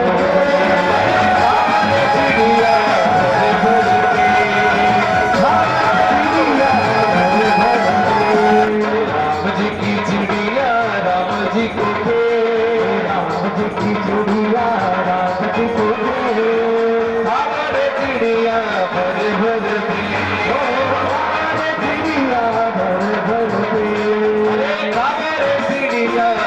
भर पे, हो चिड़िया भर भर पे, चिड़िया भर भर पे। भरत जी कहते हैं राम जी की चिड़िया ना राम जी का खेत। खेत किसका? अपना है क्या? अच्छा, अपने यहाँ फसल हो जाती है न के मंदिर थी आई जाकर 25 किलो मंदिर में देणो। भावजी कतरी मेहनत करनी पड़े थी जानो, खेते जानो पड़े, कमर नमानी पड़े, काटना पड़े, निकालना पड़े, 3 धार को तपके यदि देवा। राम जी को और भरत जी क्या कह रहे हैं? राम जी की चिड़िया ना राम जी का खेत, सब खा जाओ, पर आपका झा क्या रहा है? अब इतने में क्या हुआ, एक डाकुओं का सरदार था, उसने मन्नत मांगी थी कि मेरे घर अगर कोई छोरा छोरी हो जाएगा तो मैं मां भद्रकाली के एक नर बलि दूंगा। तो अब नर बलि कहां मिले? तो उसके जो डाकू के सरदार के जो चेले चपाटे थे उनसे कहा जब ढूंढ के लाओ कोई आदमी मिल जाए। तो महाराज ढूंढ के लाए तो कौन मिले वहां जंगल में? भरत जी। कहते हैं जिनके ऊपर संकट आते हैं तो क्या वना बालवारा के माथा में गड़ा वणीज के पड़े, ये भी कहावत अपने की। अब ये भरत जी के ऊपर एक संकट निकले ना दूसरा, दूसरा निकले ना तीसरा। पर एक बात याद रखना, जब परीक्षा होती है ना तो टीचर साइलेंट मोड पे रहता है, बोलता नहीं। उसको मालूम है कि मेरे शिष्य, मेरे बालक जिसको मैंने पढ़ाया है वो इस योग्य है कि परीक्षा में पास हो जाता है। और जब बार बार तुम में तकलीफ आए, बार बार परीक्षा हो, तो समझ लेना कि ठाकुर जी अच्छा किरदार देने वाले हैं, इसलिए बार बार परीक्षा हो रही है। बोलो राधे।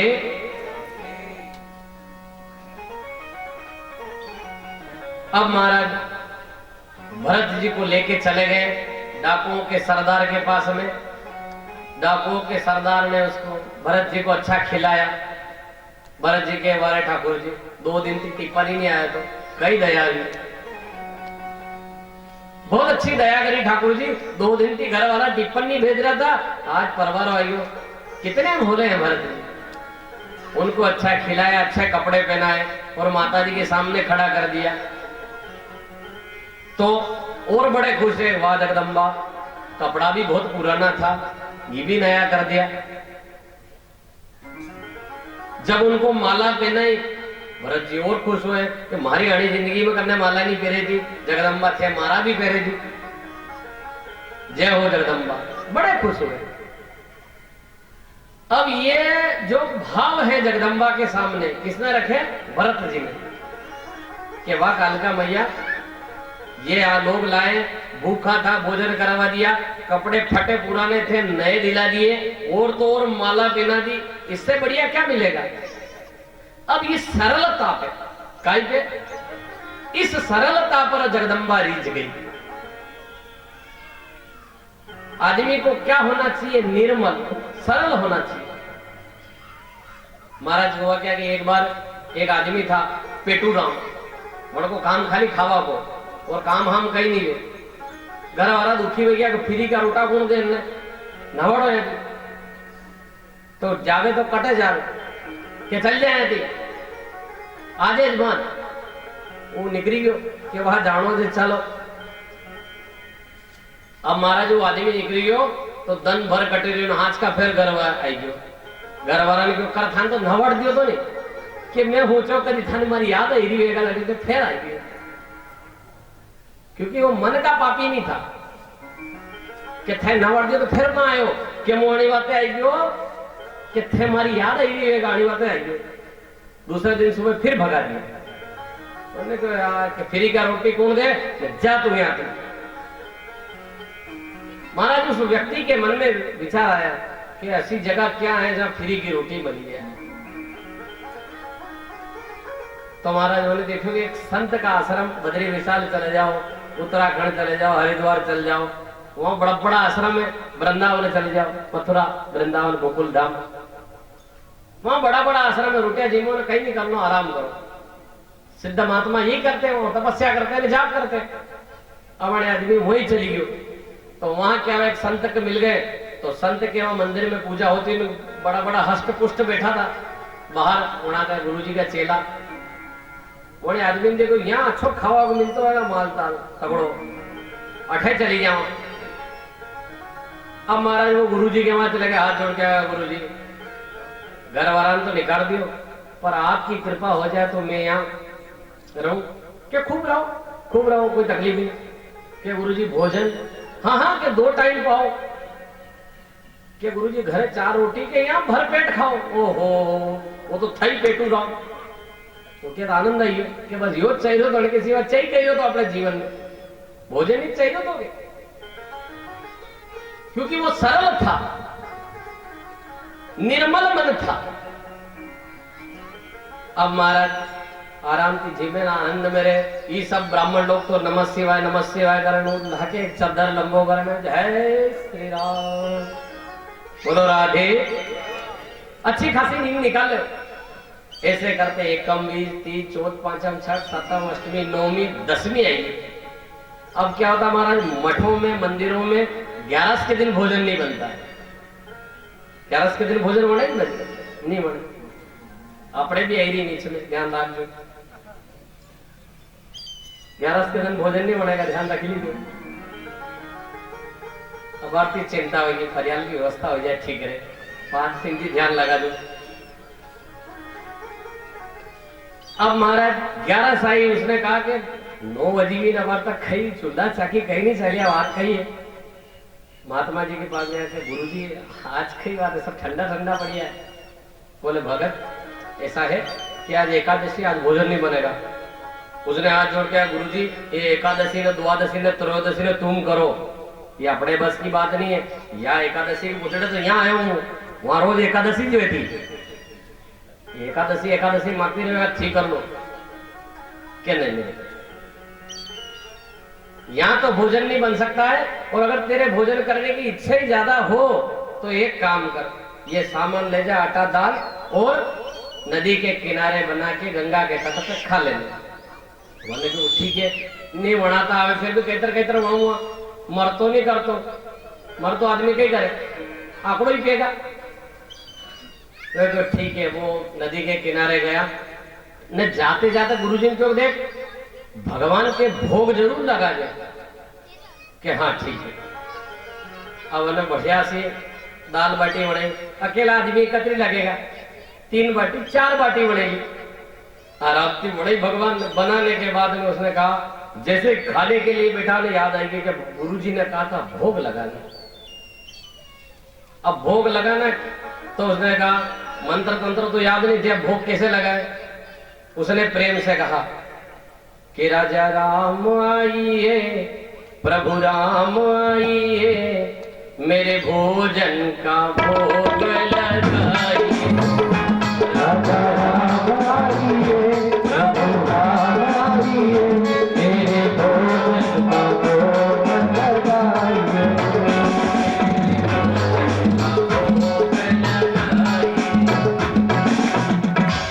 जैसे उसने कहा हे राजा राम आइए मेरे भोजन का भोग लगाइए आइए मेरे भोजन का भोग लगाइए।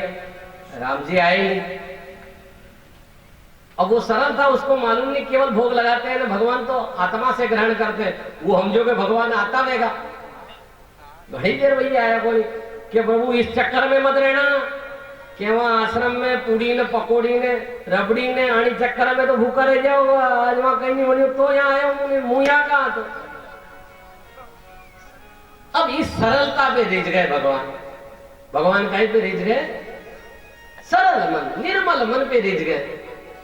जैसे ही कहा न राम जी और जगदम्बा सीता दोनों प्रकट हो गए।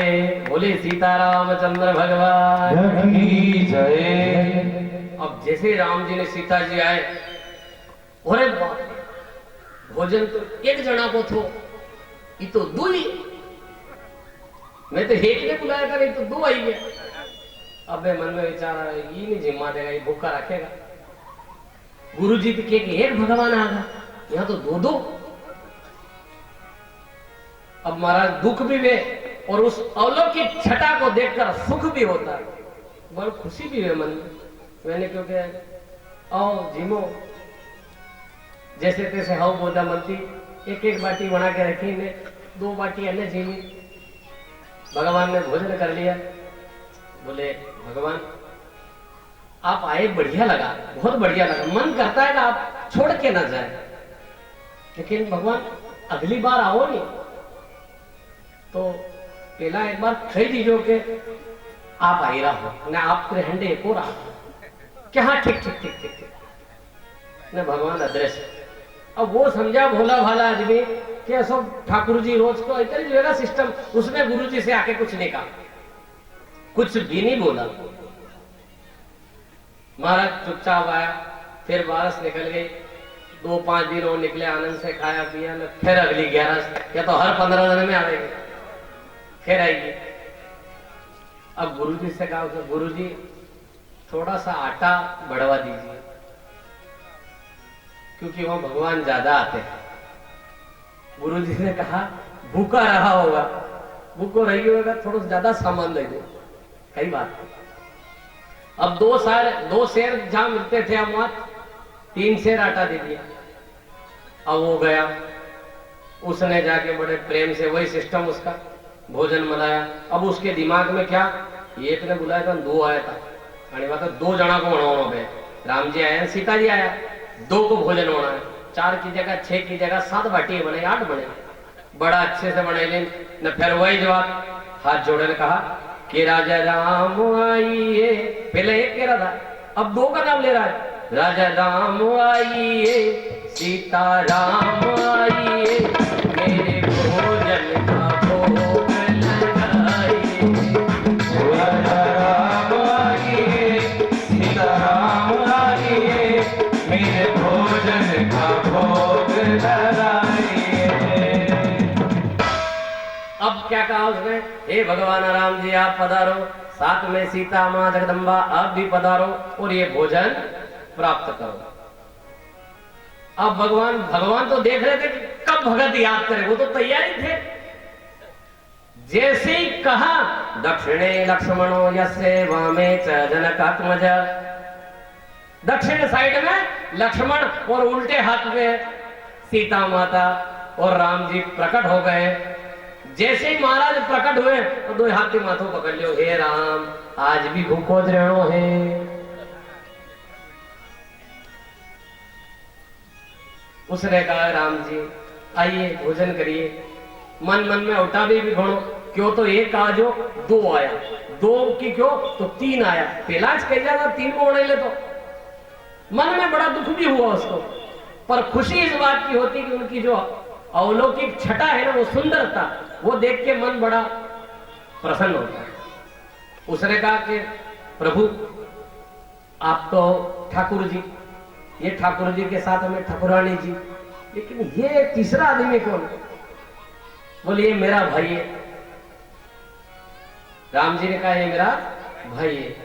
उस भोले आदमी ने कहा शक्ल अकल से तो लगता नहीं है। क्या कहा कि शक्ल अकल से तो लगता नहीं है आपका भाई है। अब लक्ष्मण जी तो वैसे गुस्सा वाला, और के भारी बेइज्जती करे राम जी ने लाई। आदमी शुरू में आते ही उल्टो उल्टो बोल रहे, पर अब ठाकुर जी के सामने से बोलने से रहे चुपचाप हो गए। कौन? लक्ष्मण जी। जैसे तैसे भोजन करियो।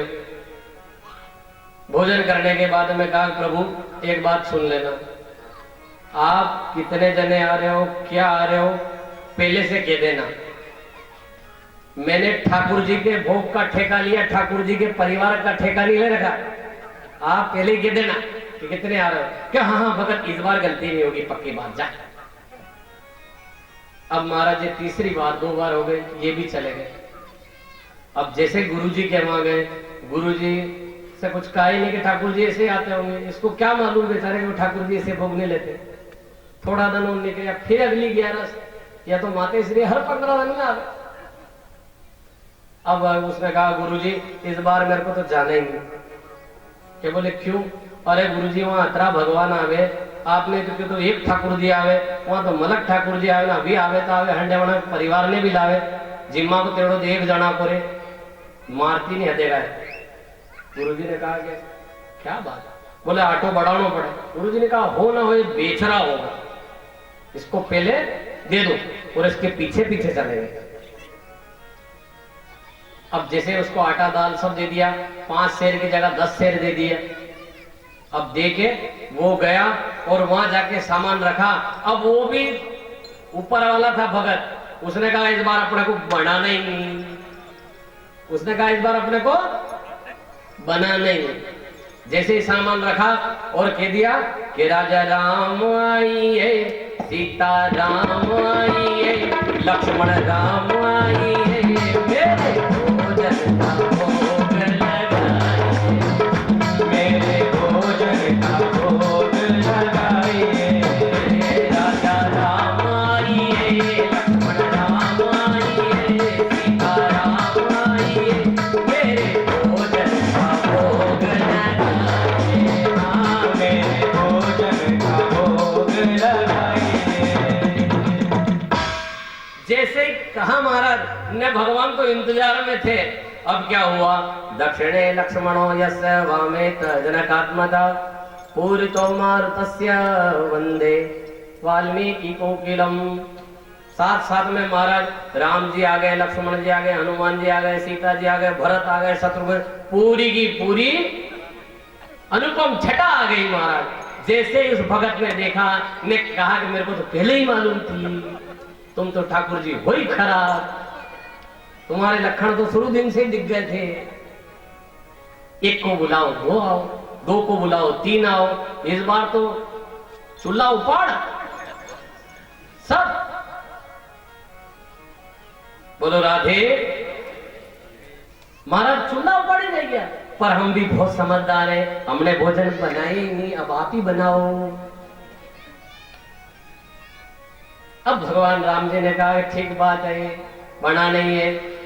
लक्ष्मण जी से कहा लकड़ी लाइए, सीता जी से कहा चौका चलाइए, हनुमान जी से कहा ये पूंछ किस काम आएगी, पोछो पोछा लगाओ, सब काम पे लगा दिए महाराज।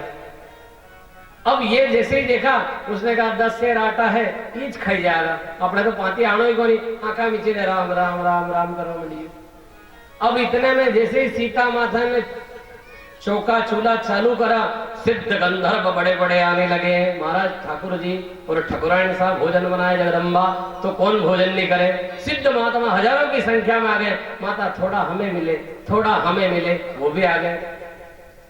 अब जैसे ही महाराज वो आए, इसकी आंख थोड़ी खुली, इसने देखा लो ई कम था ना कि और मलवारा रिश्तेदार के पत्रिका दिन आया, अबे कहीं नहीं मलनो है, अबे तो भूखो ही जानो है, या ग्यारस तो इसी होगा। अब ये सब दृश्य कौन देख रहे थे महाराज? उसके गुरुजी के बैठा ने रो रहा ने अकेले बातें कर रहा। गुरुजी ने कहा क्यों रे चेला? जैसे ही चेले ने सुना, दौड़ के पैर पकड़ लिए, गुरुजी बहुत भली करी जो आप आया, देखो नहीं राम जी को तो आपको खानदान लेना गया, हमारे तो कोई पल्ले पड़े छोड़। अब गुरुजी ने कहीं नजर नहीं आया, अब गुरुजी नजर नहीं आया, गुरुजी के कहाँ है चेले? अब उस चेले ने कहा अरे राम जी, पहला तो यह समस्या कम थी, एक और पैदा कर दी आपने, अब माँ के गुरुजी के नजर कहाँ नहीं गिरा थी। अब महाराज भारी विडंबना। ठाकुर जी ने कहा कि लाला तेरे गुरुजी बहुत सात्विक पुरुष है, सिद्ध पुरुष है, जाप करने वाले हैं, ताप करने वाले हैं, भगवान का नाम लेने वाले, लेकिन तेरे जितने सरल नहीं। और ठाकुर जी कई पे रिश्ते हैं सरलता पे। निर्मल जन मन मोहे ति भावा, मोहे कपट छल सिद्धरण सुहा। भगवान को निर्मल मन पसंद है भगवान, और तुम नाटकबाजी कर रहे हो। कि बोले गुरुजी, ठाकुर जी कह रहे हैं कि जो निर्मल मन होता उसको मिलूं। अब गुरुजी जोर जोर से रोने लगे कि हे भगवान, इतनी पूजा साधना करी, इतना पुण्य करा, उसके बाद में मैं पापी हूं, मैं अभागा हूं, और आंसू की धारा बहने लगी। किसके? गुरु जी के।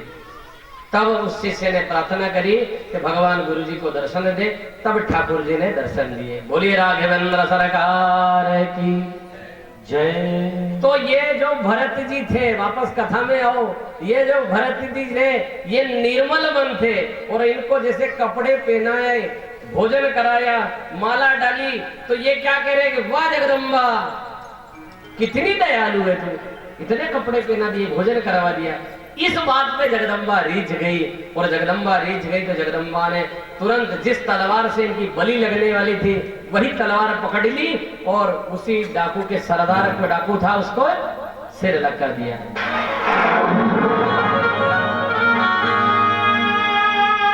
ये कृपा होती है भगवान की, ये कृपा होती है जगदम्बा की। अब महाराज भरत जी वहां से वापस आ गए। हरिओम।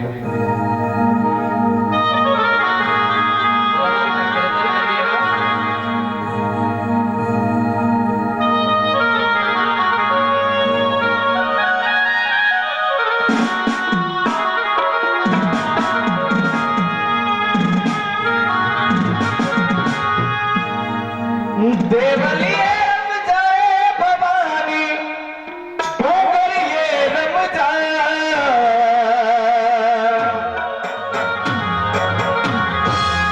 अरे 64 जोगिया रे दवानी देवलिए रम जाए।